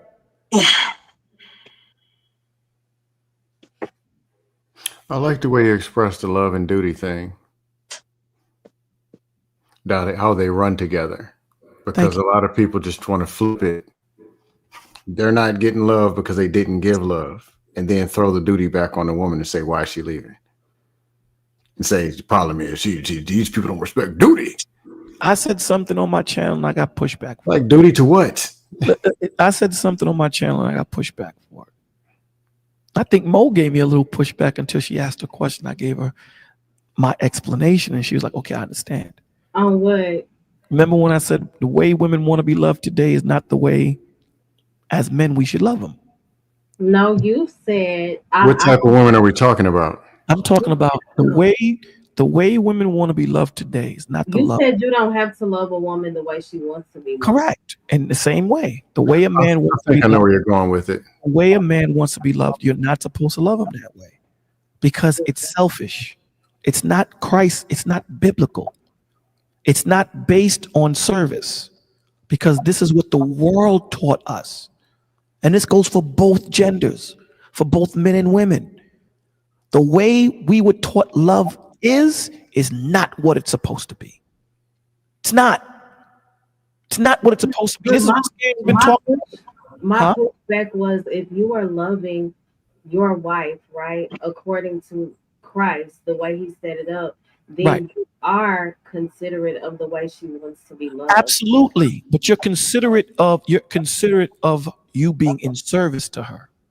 The Right. way women want to be loved today is they want to stay home while a man go out and take care of everything, and Right. they're I was babies. going to ask what narrative or what is it that you're suggesting is the way that they want to be loved? That's how they want to be loved. The way men want to be loved, the way men want to No. be loved today. No, I'm not saying that's what you were saying. I'm saying that's what the world pushes, right? But When, Lolo, yes, right? Okay, I'm just gonna keep it G, right? We know there's different rules for different people when it comes to love, okay. right? What do you Like you listen, okay, and I'm using an example. So it's not really love. Okay. Go ahead. No, but it's true. No, it's true. Come on, can we stop this? Like, What do you come mean? on, What do man. you mean? No, go into it. What do you mean? Listen, listen. One of my siblings, right? They Uh-huh. was Mhm. with one person, right? He was with They who? was it was one of my siblings, right? Mm-hmm. Was with one person. They was willing to do one thing, right? Mm-hmm. But Mm-hmm. they wasn't willing to do something else, right? They got with this new person, Mm-hmm. and man, they doing like daycare and all this Everything. other stuff, things that I ain't never seen them ever do. Okay. Right? So Right. it's like we know that like for certain people you want to do certain things for, and for certain people you're not. It could be based on looks, it could be based on finances, it could be based on whatever. Well, see, You know that what I mean? goes into what is doesn't that go into what Mo and what 84, I mean what Scam was saying, right? In other words, meaning when you find that right tune, There you're you both go. you're both gonna resonate. That was the point that I was making with Dark Lake. There, Mm, there might be something about her that nah, even though I tried to make it work, that's not who the Lord wanted me with. Mm-hmm. Right.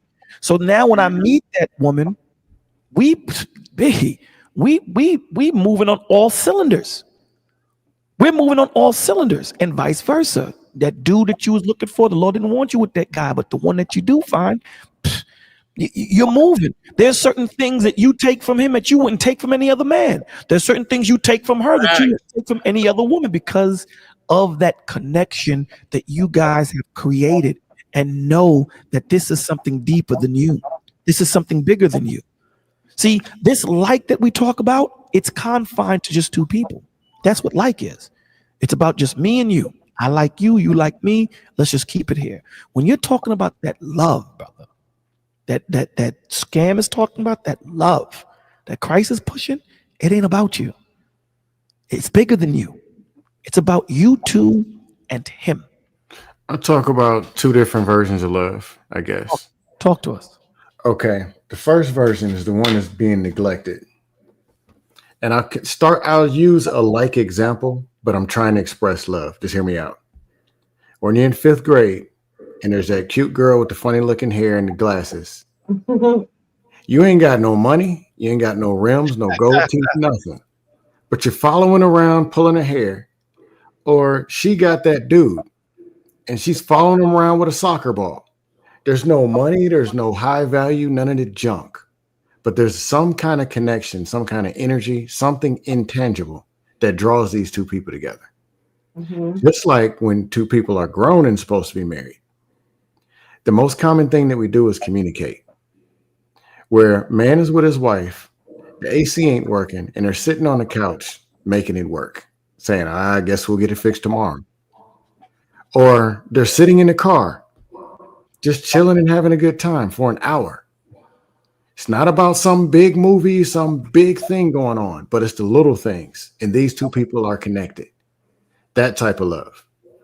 Mm-hmm. The other love is what Bolo is saying is it's kind of the love and the duty combined. Where Ephesians, man, this is what you need to do to love your wife. Wife, this is what you need to do to love your man. And also this is how you raise your kids. Meaning, yeah, you can go get them some gold teeth. You can twerk and all that, but look, is that what you're really supposed to be doing? And some of it I get. Mm-hmm. Make your person happy. But it shouldn't be 95% of the relationship founded on junk. It's supposed to be founded on something of value, like morals, values, trying to do something in a positive manner that glorifies God. So you can have 5, 10, 15% of whatever. I mean, let's be real. Can I say this to you? The Can I say majority is supposed to be, Oh, I yeah, got a go ahead. crazy question for Bolo let, too, let but me go say ahead, Go this. ahead, Bolo. Bolo. Let me say this, and I use this as an example, right? I want all of you to picture a ladder, okay? Picture a ladder, and it's opened, okay? And at the top of the ladder is God. On the left side is your wife, and on the right side of your wife is you, right? As you climb that ladder, what starts to happen? You said an open ladder? Open ladder, right? It's an open ladder. I'm trying to picture this open ladder. A Open? 16 Don't feel foot bad, ladder. Scam. He It's got me with this open. too, Scam. Don't feel bad. It's an open ladder. It's open. You know what I'm saying? You know the Meaning triangle open ladder. It's opened. You have it opened. open ladder. It's a triangle, a triangle ladder. Oh, the ladder that's shaped like an A, not the one that leans on the roof. No, it's a ladder shaped like an A. Oh, At the okay. Open. Got it. top of that ladder is God. At the bottom on the left hand side is your wife, and you're on the right hand side. What happens? Yeah, Red Bull, a frame ladder. As you start to climb that ladder, what starts to happen between you and your wife? If it's an A frame, you're kind of getting closer, Boom. as long as she is climbing As also. long, as long as both of you are climbing together, closer to God, y'all get closer. Mhm. When you stay at the bottom and it's about you, you're separate. That's Right. what this is about. This isn't about us. You create a ceiling when you think that marriage is just about you and your wife. When you create that marriage and know that it's about the Father, at the end of the day, there is no ceiling. Sky's the limit. There is none. There's no place where you two can't go. Mhm. There's no place. And here's the thing: forgiveness and grace and mercy is unlimited. Because who is the who is the guide? Christ is. Because when you're the guide, understand something. Your mercy and grace is only going to go so far, my G. Before you're like, man, I'm So done. far. It's only going to Yeah. go so far. But when you continue to reach for that perfect thing that is unattainable, you continue to say, damn, you know what? You know, she's tripping and bugging. Now, I'm not going to stand for it. I'm not telling you to be a doormat, but you still have that empathy and sympathy as 84 was talking about earlier. Bolo trying to take people's dreams, man. Bolo, you're not gonna steal my dream of being with Janet or Holly Berry or Alex Isler. You're not stealing my Mhm. dream. Hey, brother, You're listen, not if stealing that's my the woman, dream. if that's the woman that God has for you, guess what? Can't nobody keep that from you. Lord, please. I'm trying to get with pearly things. I'm just saying. Lord, please. Say what But I'm Bolo, saying. Not my feeling question it, to you is this, child. Bolo, right? Of Yes. all the marriages that you've seen, and I know Young Riaz definitely wants to talk, but I just gotta ask this one question now. I won't ask nothing else. All the marriages you've seen, Bolo, keep it G, right? Whether people that you know or people that you have seen or whatever, how many of them, percentage wise, are good marriages and how many of them are not? If you can give a percentage. Percentage? I would Yes, sir. say, now again, remember, I'm going off my own anecdotal experience, right? I would say about, I would say 68% 68% are what? good. Now, What just because, qualifies as Wow, that's good? a high number. now hold this now understand, doesn't mean that they don't have problems. The 68% in good meaning that they're not going to give up. Mhm. Now, Uh, My there are percentage is things, different. there are things that they have to work out. Now, understand now, I'm counseling couples too. So you can know, listen, there are certain questions that I ask, and you can already tell when someone's already checked out. You could tell. well, Bolo, you're going to have a higher number because you're talking about couples that are willing to go to counseling. Number one. I mean, even if I'm just counseling one person, No, There- meaning but willing, what I'm just saying is like, that, but what I'm saying to you is, I don't just counsel couples. I'll no, I counsel. got you. I'm just So what saying, I'm saying to you is, but what he's saying is just in my total of experience in life, even before I started counseling people, right? Just, marriages that I've seen that been around me, I would say about 68%. And the one thing now that I'm into, now that I can correlate everything and I'm able to understand it and articulate it, what keeps them together is knowing that we're not going nowhere. We're going to figure it out. Yes, we have a lot of issues, we have a lot of problems, but we're going to figure it out. So that's what I constitute a good marriage, right? That's what I And constitute a Bolo, perfect. I wish I had your experience, Bolo, because mine is different. I would say 90% are bad and God like damn. 10% are good. No, I'm just serious. I'm Ninety sorry. percent of what is bad? He said marriages. Marriages that I've marriages. seen are bad. I'm sorry. 90% of 90% of what? Marriages. marriages that I've seen are bad. Oh. My 10%. number's in between y'all's. What's your number? Successfully married, I say about 10%, But but what there's is levels. successful? But what is successful? Successfully married, these two people rocking, and you But can't break that bond. These That's are a okay, two fact. people that you know are supposed to be together, rocking. right? The energy is transferable even to They the have kids and the dog. problems, but do they have issues and problems? Yeah, everybody got issues and problems. People Okay, don't, yeah. But okay, then that's the highest level. Then you got functioning marriages. okay. More problems, more whatever, Mhm. making it work. Then there's surviving or hanging on by a thread Hold on. marriage. Before you go I into the would say surviving, about 80, functioning. 85% is dysfunctional. What Like, about when you say functional? What do you mean by functional? Just another level. Top of the line, successful. They rocking. Now I know Functional, go ahead, fight through some things, some ups and downs, but fairly good. but they'll work it out. Yes, they'll Okay. be together. Sometimes sour face. Got you. Sometimes you don't want to go over there for the holidays, but most of the times you do. Got you. That's Then most. That's most. That's most. Then I'll say survival marriages, Right. Okay. where they hang on by a Coexistence. thread. Okay. Under that is the zombie marriage. This marriage died 15 years ago as a carcass in a living room with a USB cable sticking in it. And it's like, man, it's dead. Let me ask you They're this. just there. Let me ask you They this. don't know how to I walk think out the that door. this can work at the coexistence phase though, where basically both agree to stay together and love is there, but at the same time they're gonna do their own thing at the same time. So they How about just got that? that type Or of they're thing. Yeah, just there. coexistent marriage though. That's my parent marriage though. Both Yeah. got love for each other, but they basically focused on their own thing though. So they just remain together and that's it though. That's coexisting. That's So not this is a phase. good. Scam. Let me ask you this. Let me ask you this. Of the ones you gave 3, right? You gave the spectacular marriage. You had the functional marriage. You have the one that's holding on by. And then the zombie marriage. 4. Let's deal with Wait, 3. what do you define as a zombie marriage though? That's the question though. Hold on, Riaz. The zombie marriage. Hold on one second, Riaz. I'll The- get to it. Go ahead. Those three categories. If you had to put the number together, what would be their percentage?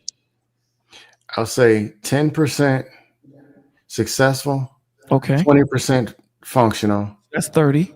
25% survival. I'll use survival as a word. So you're It's saying fighting for survival. 55%.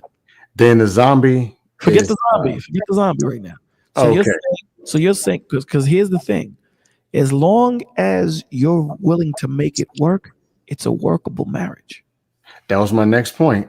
That was the point. So you're Hold saying on. above average. Most successful and functional, most of those will still be together for a long time. Okay. The survival and zombie, they're not going to know each other 5 years from now. Some of them 5 days from now. Most of the people you see walking around, or even on these panels that are married, Right. most of these people will not be married in 2030. Okay. 50 something percent. I can dig that. And honestly, I'll say this, and it's not to take a shot. Bolo, you've been around enough. You could probably take bets in Vegas and win a lot of money knowing which ones just off of how the men or the women talk. Yes. 100%. I might not be able to catch as many as you, but I do more than break even. I'll make a profit. Yeah, I think anybody, if they focus, they'll see. I think anybody, if they focus, they'll see it. You know what I'm saying? You'll if you're able to take yourself out of the equation and you're able to just be, and you'll see it for what it is. You know, I think a lot of the times what skews people's thought process is because, you know, they're a woman or I'm a man, and you know, when you hear someone's plight, you take sides and you become biased instead of unbiased. And that's why you can't understand it. But even if we go with what you're saying, with the spectacular and the functional, that's still 30%. It's still 30%, you know? So, and again, understand this. Everyone's not going to make it, my G. Yeah. Everyone's not going to make it. And, you know, we talk about this and it's unfortunate, but everyone is not going to make it. So we have to keep that thought process. But young Riaz, I'm sorry I kept you so long because I'm long-winded. But go ahead, my brother. Okay, no problem. I understand, man. I was just asking the question, what is zombie marriage when you said that, though? Can you define what that means, though? Oh, it means these two people don't like each other, love each other, and I don't know why they married. Or you do know why they married. One of them needs health insurance. They ain't had sex in 4 years. One of them, they to the point where they're cheating and the person doesn't even care. That's zombie marriage. Where they just exist, basically. They're just there. Mhm. And I was, Coexisting. hold on, I'll say this: 1952, 62, and 67, them perfect 80-90% marriage rates, 80, 50 to 60% of those marriages were zombies. That was a norm. That's my belief. Mhm. They just be lying. But go ahead. Okay, so basically they say it's perfect from the outside, but in the inside something's worse than though. No, So zombies, you can see it from the outside. These people don't like each other. no, I know they don't like each other. I'm saying on the outside though, but I'm saying in the inside in the home though, when no one's looking though. Is that what you mean though? They're just stuff that no one can see.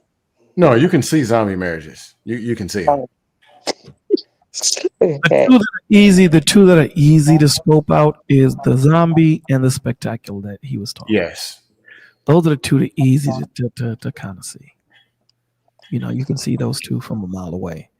And then Oh, sometimes you have to sit down and look at it because sometimes that can be an act also. You know what I mean? I'll So say this too: a zombie marriage can be repaired. absolutely. Highly likely not. Like I had a cousin who divorced her husband, then got remarried to her husband, and they're rocking now. They had divorced before,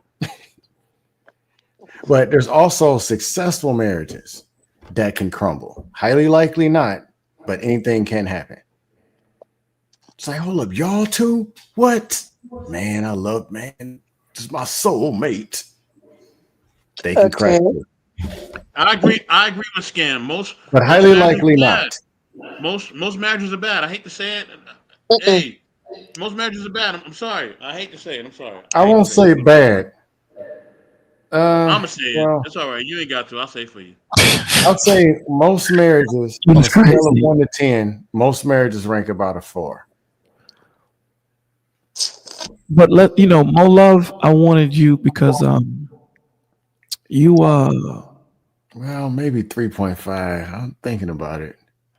Mo, Uh, you there? You there, Yeah, Mo? here I'm just listening. Yeah, I wanted you to because I mean we kind of veered off a whole lot from the topic, which was I know that you wanted to kind of bring up First Corinthians 13, 1 through 7.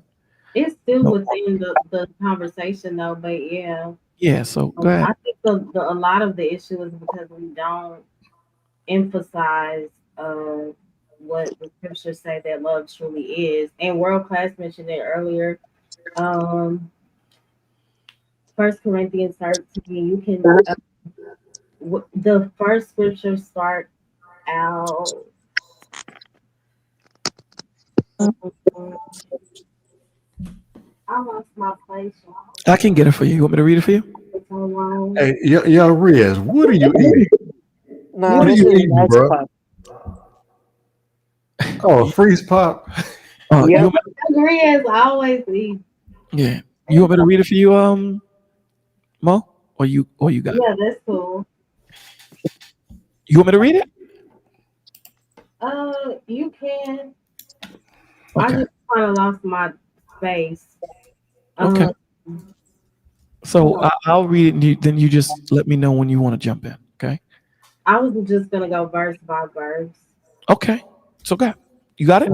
First verse, though I speak with the tongues of men and of angels and have not charity, I am become as sounding brass or a tinkling cymbal. Um, that's basically saying that so many of us can say all the right things, whether it's spiritually or if it's pertaining to a relationship. But if there's no real love behind what the person is saying, then it's really just noise. And when it comes to relationships, like saying, I love you, but if you constantly lie or manipulate the person or ignore their needs, it's basically empty. Real love is supposed to be felt and not just heard. And I think that that's a huge issue today. So many people can say the right things, but it's not being shown through deeds. And the second verse, and though I have the gift of prophecy, and this could be relatable to um, all types of relationships and connections in real life.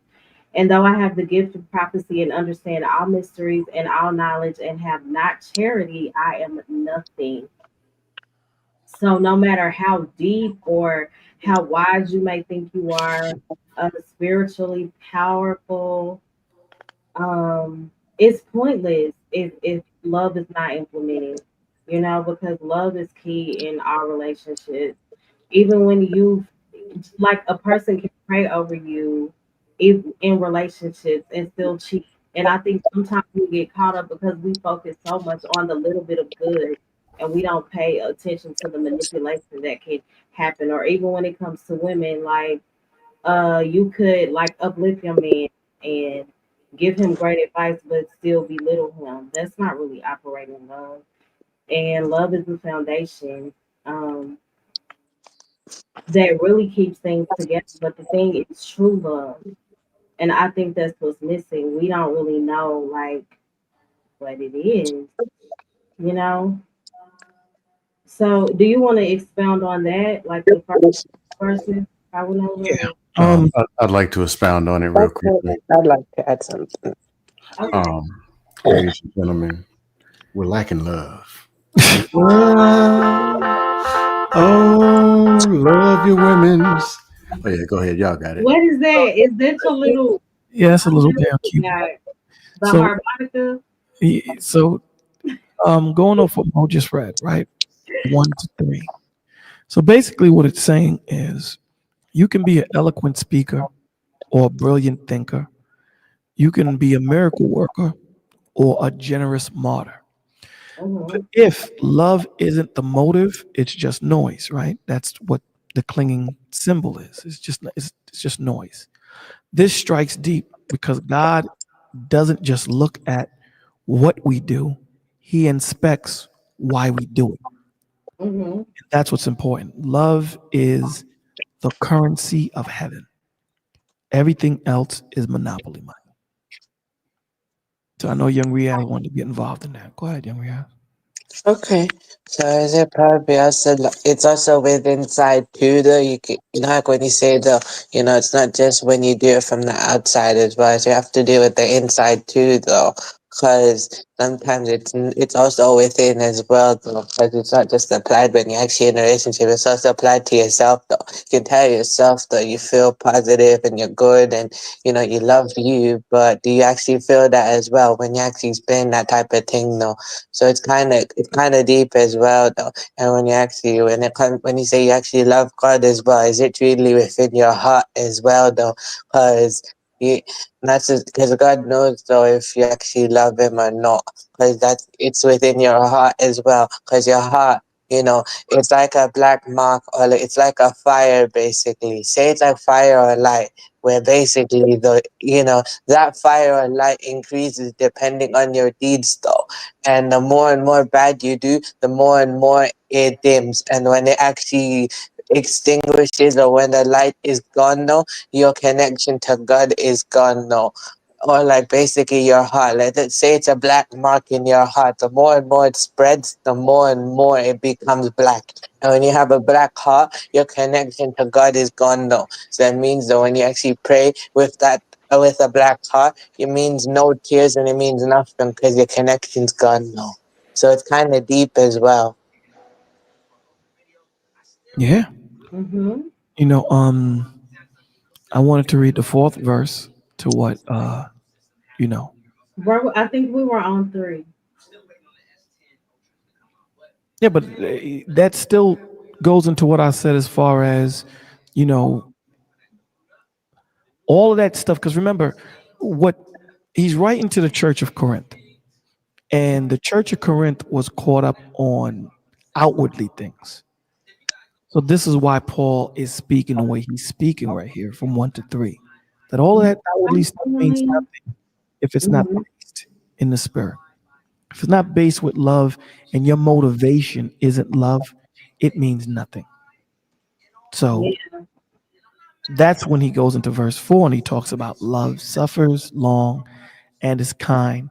Love does not envy. Love does not parade itself. It's not puffed up, right? So the understanding is it's charity, suffereth long, and is kind. So love is patient. It endures injury without retaliating. It waits without complaint.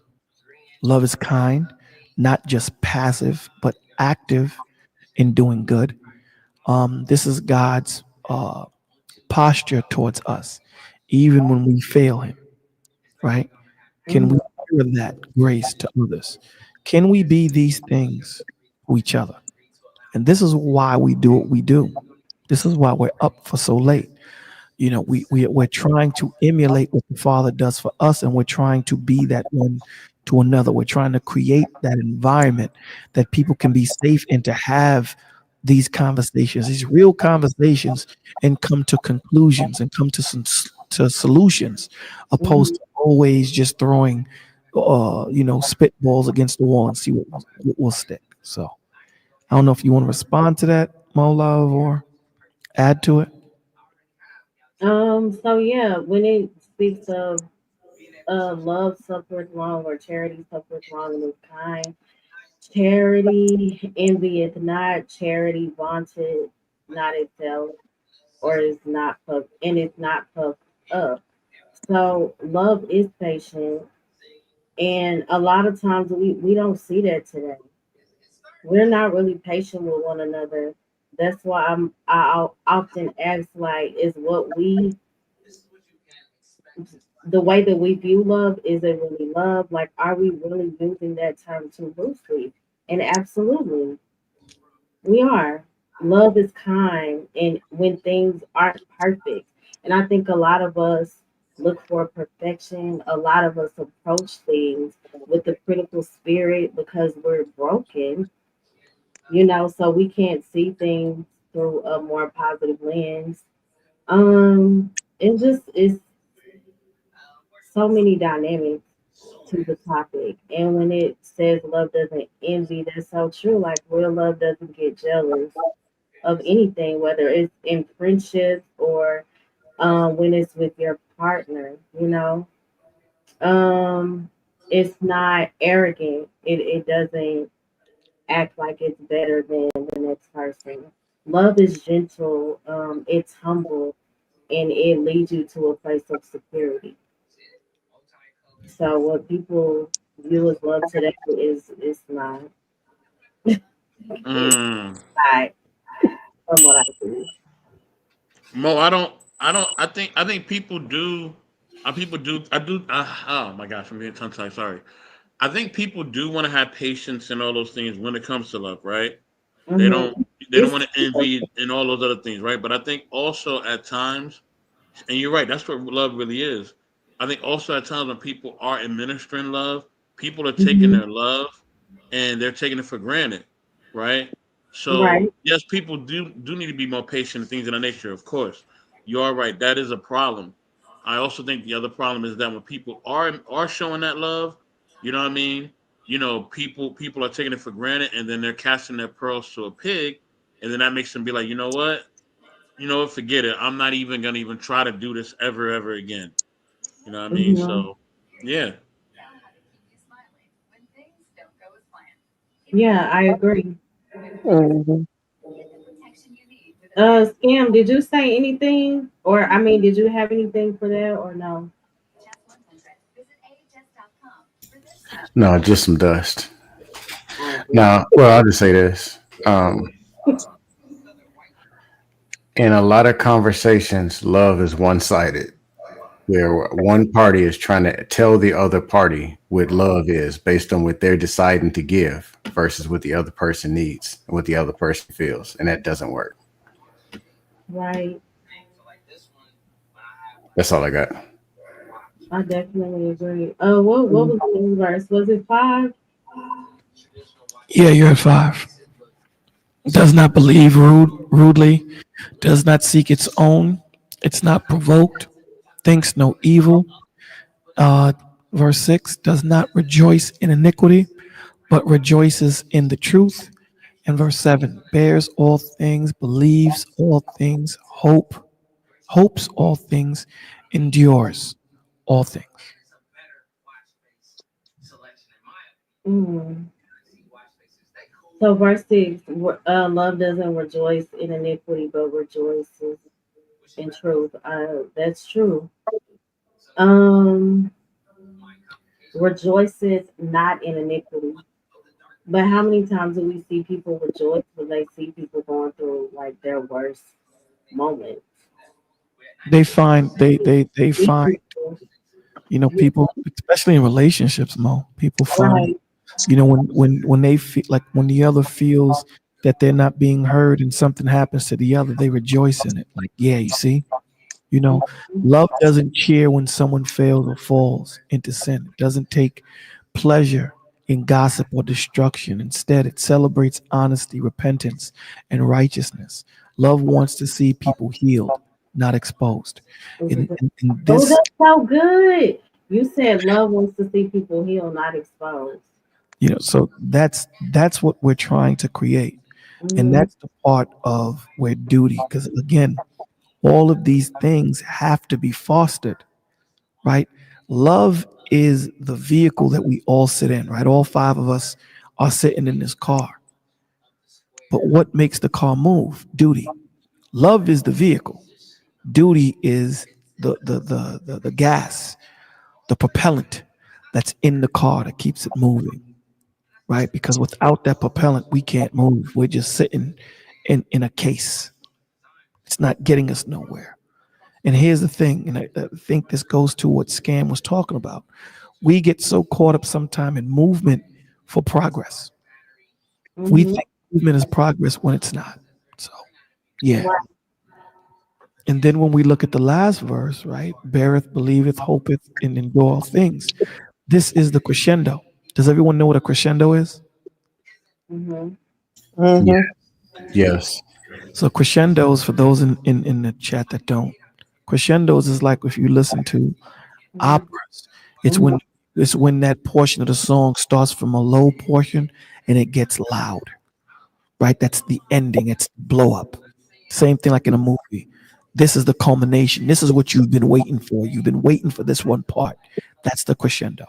So the mountaintop of what love can do, it bears the weight. It believes the best. It hopes when others give up, and it endures when others scream quit. That's why I said to you that the perfect relationship, perfect marriage, is two that don't give up on each other. This is not an ordinary love. This is God's love, the kind of, that hang, the kind of love that hung on the cross. So, um, First Corinthians is not just a wedding poem. It's not a spiritual diagnostics. It asks us what love, selfless or self-serving. Do I love people like Christ loves me? Potentially, patiently, I mean, with humility, sacrificing.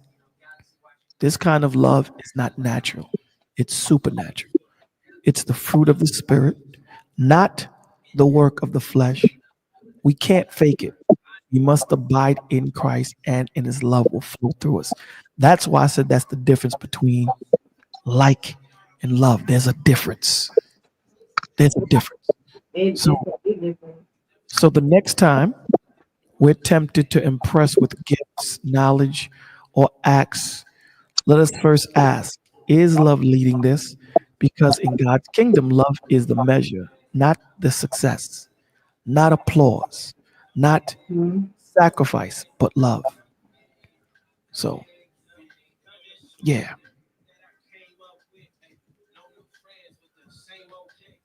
That was good.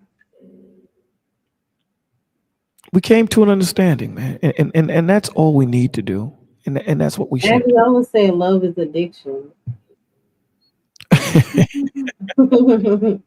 He's trying to start us over. That's what he's trying to do. He's trying to start us over from the beginning. No, no. Oh, maybe he was because he said it's called love is addictive. It's called I don't know. Mm, I don't know. It can be though. If it can be. I don't know. Depends on the person as well. I don't know to be honest though. What the person saying no, but I don't know. It can be though, depending on what it is though. But yeah, I just, when I was laughing looking out for that, I just recently woke up though. Recently woke up and caught what I caught, so I did try to, say what I need to say though. Mm. Yeah, man. I think Yeah, that I once just think it's just so important to keep First Corinthians 13 at the forefront because we have so many people like redefining love, and love is so much more than a feeling. I hear people just tie it to how you feel, but it requires so much effort, so much forgiveness, and so much humility. And a lot of people are not willing to walk in humility. So many people are full of pride and ego. And you cannot operate in pride and ego and think you can have love at the same time. It just doesn't work. mm, I agree. Mm, I agree though. Yeah, I feel what you're saying though. I definitely agree. Yeah. That But that is that also like basic when you forgive someone? No, it's not just basic. You say the words "I forgive you." You're supposed to actually practice on it though. Like basically though, either just say "Lord, I forgive you" and just let it go, or just basically just say "I forgive you," but I won't forget that though.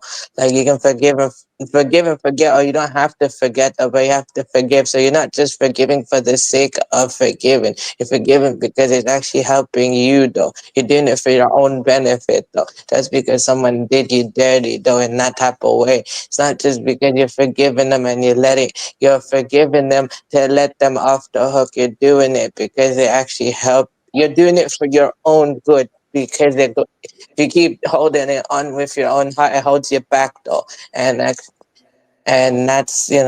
sometimes the true enemy is not outside the true enemy is within though, because you yourself can be your own worst enemy, and you're supposed to actually find a way how to fix that, and supposed to love yourself, and and that's how it is though. So it's both inside and outside though, so you're supposed to balance. It's all about balance though with God though. That's what I mean though. So it's all about balance with God though, because we need God don't need us though. And you know now you ain't wrong about that, brother. Mhm. And I think that once we realize that, I think I forget who said it. I think it was someone in the chat most said it. That once we realize that, that the Lord is talking to us as children. Once we realize that we're children and that no matter how much facial hair you have, no matter how many years you've been on this earth, you ain't older than the Lord, and you humble yourself. I think that puts us it puts us in a better place to understand, because only in humility can we really obtain that true connection to the Father, to know that we need Him. He doesn't need us. And this is why I said to Dark Lake, the Lord don't need gravity, G. Lord don't He doesn't need any of those things. He doesn't need air. He doesn't need food. All of these things are created for us. So once we understand, and we start to humble ourselves to learn and to hear, and I think that's the issue, because again, as much as I forget, I try to learn more because Lord knows, everybody knows I have a bad memory.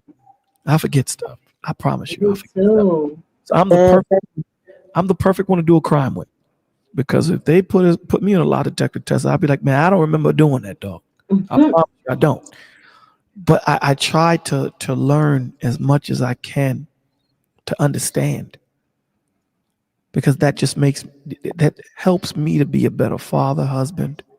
And again, I fall short. Don't get it twisted. I'm the king of slipping. I'm the king of it.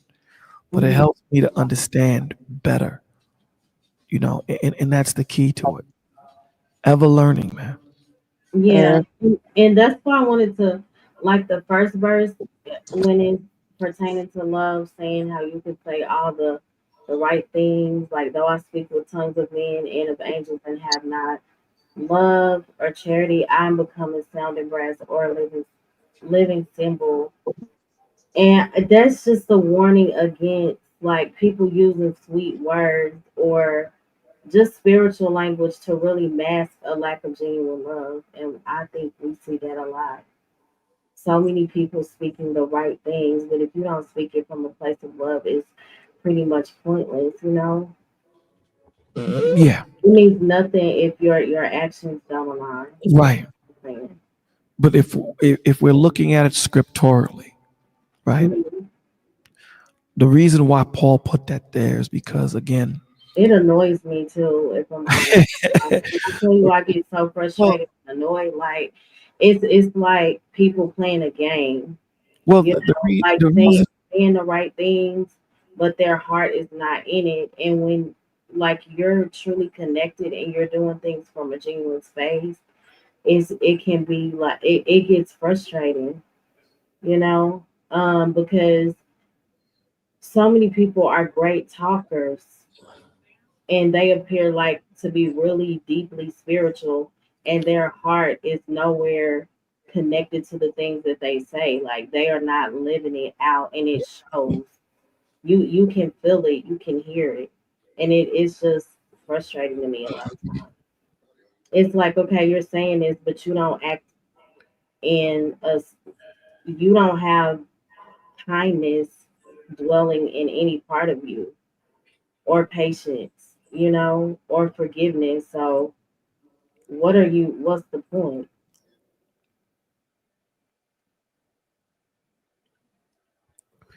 that's a good point. That's a good point. And keep in mind too, the reason why Paul put this there is because when he was writing to the Church of Corinth, a lot of them thought externally, right? If they Mhm. spoke in tongues, if they were able to break things down, if they were able to prophesy and all that stuff, they thought that that was the fruit of the spirit. Mhm. What Paul is trying to show them is it's not. If you do all those things and the Lord is looking at your heart, he's looking at what's the motivation of why you're doing what But you're you're mean as hell. Like you're so rude. You're so mean. I mean,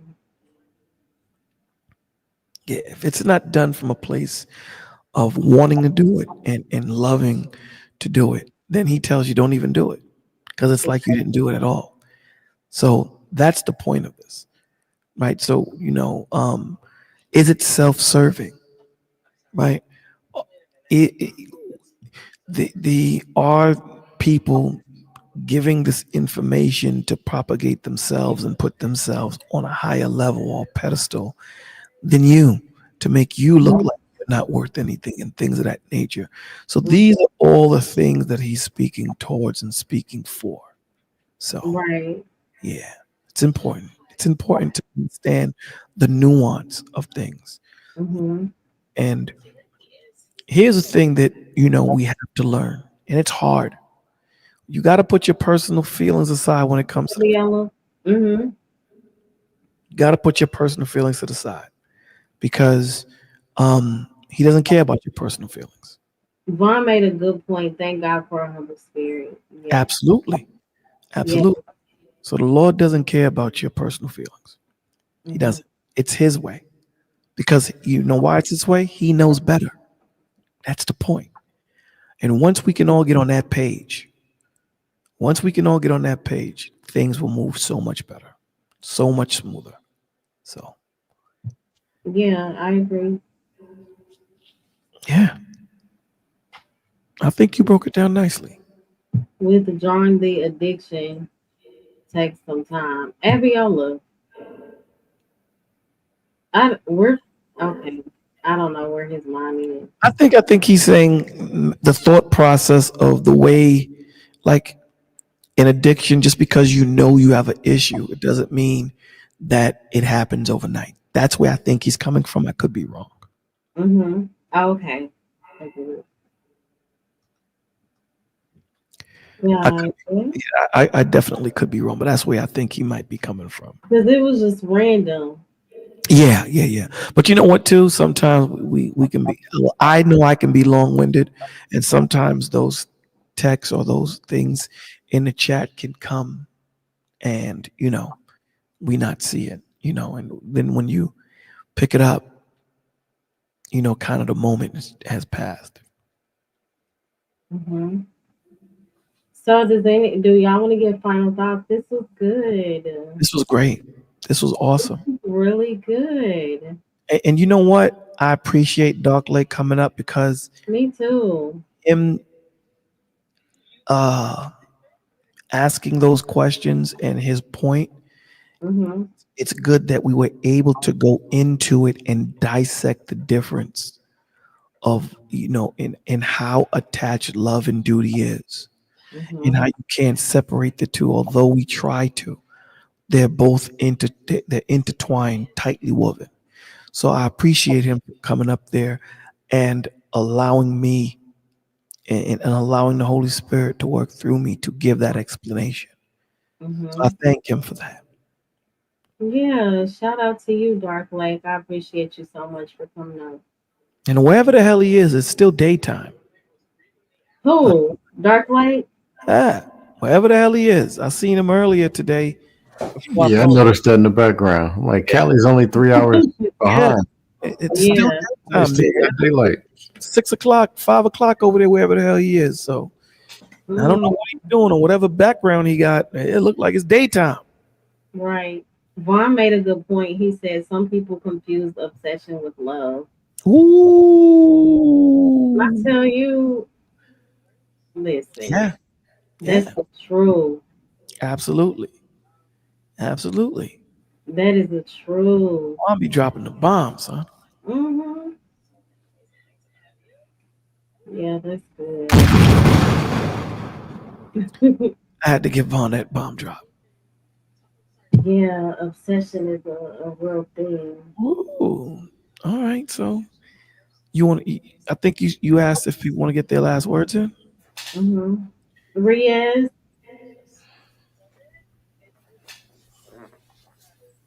do you Rhea, have you're any muted. last words, sweet Riyadh, pea?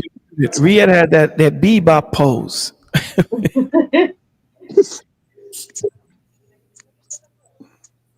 Wait, sorry, what was that though? Last thoughts, she was saying. Oh, last thought story. Last thought for is though. Is that everyone else though? But even interesting based on what I just heard though. Everyone else is basically right though. Cause I was asleep the entire time. I just caught what I caught, and pretty much for real the final last words though is though to everyone else, please leave a like, comment, share, connect to the host, and also make sure to connect everyone else who's a creator. Help us grow, God willingly, help us grow together. And that's that, man. All right. Thank you, Riaz. You're Any welcome. last comment, last words? You said who, me? Uh In dust we trust is normal. Um, huh. love and duty are not the same, but we need both. Um, there's no one fixated thing that's like an off or on switch that's right or wrong that controls 100% of how people operate. It's a Hmm. collection of a whole bunch of things. And there's a lot of knowledge, a lot of basic things and foundations that's been cracked or a lot of information not given. So the real conversations do need to be had. Unfortunately, they get smothered with dust. Um, Shout out to y'all that are willing to have the real conversation and actually have real input for real conversations. Yeah, shout out to you, Scam. I appreciate you. And shout out to Dark Lake. Good questions. Yes, If he's still out there. Architect. He's really good on the panel. I like to hear him and Bolo like go back and forth. They both make really good points. Liberated said, "Yeah, my folks definitely talk a good Oh, game." you know, Dark Lake comes from the dust jungle, right? Did he? I Oh didn't yeah. know that. Liberated said, "Folks definitely talk a good game and ain't worth it. You know what? I'm in the church house, so I'm not gonna curse." Yes, I understand. Definitely. Mm-hmm. As I tell you better and Next time. So he said, here's a hypothetical. You know how we have arms, legs, eyes, ears. What if everything we have seen and have not seen in the entire infinite universe makes up God? Mm. You want to keep us here for another 12 hours. That's what Black Lexicon want to do. Yeah, Okay. deep thought. That's deep I thought. Let, very much. let's Mhm. try to remember that question for next Sunday. For that that Okay. hypothetical. Yes, Mhm. and I'm say though, God very much said though, no one's before me and no one is after me. So basically, that's just like the eternal infinite of God though. No one's before me and no one's after me. Okay. I don't So know no exactly. beginning, no beginning, no end, complete infinite type of thing. But anyways, we'll get into that another time. Yeah, I yeah. just made a simplified statement though, 'cause I'm just keeping it simple though. I'm not on that type of level, man. And I'm keeping it real on that type of thing. Even though I know a lot, I just basically I'm just on a simple level though, and I'm trying to actually learn the simple stuff first. Then I can go into the deep stuff later. We'll probably get into it another day, one day. All right. Okay. Okay. Well, listen. I like these conversations and these kind of panels where it's a controlled environment where we can actually use a scalpel um to cut away the fat and to with a decisive slice at what the truth is and to understand and have conversations with each other, right? So to dissect what the words are and how they can distract us from what the true meaning of something is and where we need to be and how we need to get there. So these conversations are very important. But most of all, I love that they're biblically based and they're structured around the word and the gospel. So, we need more of that. We need more structure. We need intentionality. We need focus. We need these things because they're missing, especially in conversation. They're missing. Everyone wants to just freestyle and willy nilly not hear each other. But here in this setup, we actually hear each other actively. So thank you, Mo, for creating this space where we can do this and have the difference of opinions. However, we want to understand that truth is not always going to feel good. Truth is not always something that, you're going to walk away saying, you're going to have butterflies in your stomach. No, truth Mhm. to grow, and sometimes growth deals with pain. Sometimes growth deals with disappointment, you know, Right. and I'm glad that we're able to rightly divide the word and always go back to the root of what it is. So thank you for that. Absolutely. That's my Of last. course. I agree. And I'm grateful we did this topic. And just to everybody listening, don't get discouraged if you are still learning how to love well, right? Because we all are. And just keep showing up with an open heart. I recommend that you read your word and ask God to help you to um, Mhm. live out the word, not just read it, and that takes time. But just have an open heart and a willing spirit, and God will see you through. Pray, be consistent. And I hope that something was said to, I guess, help. Yeah. All right. Well, I'm gonna end it here. We will be back next Sunday, 10:30. I plan to be on time next Sunday. So thank y'all so much for tuning in. I love y'all. I pray that y'all have a blessed week. I'm also gonna start going live in the middle of the week. I don't have the time in the day just yet, but I will keep you guys posted. And feel free to subscribe, share my lives anytime, and I appreciate you all. All right, bye y'all. Have a blessed night.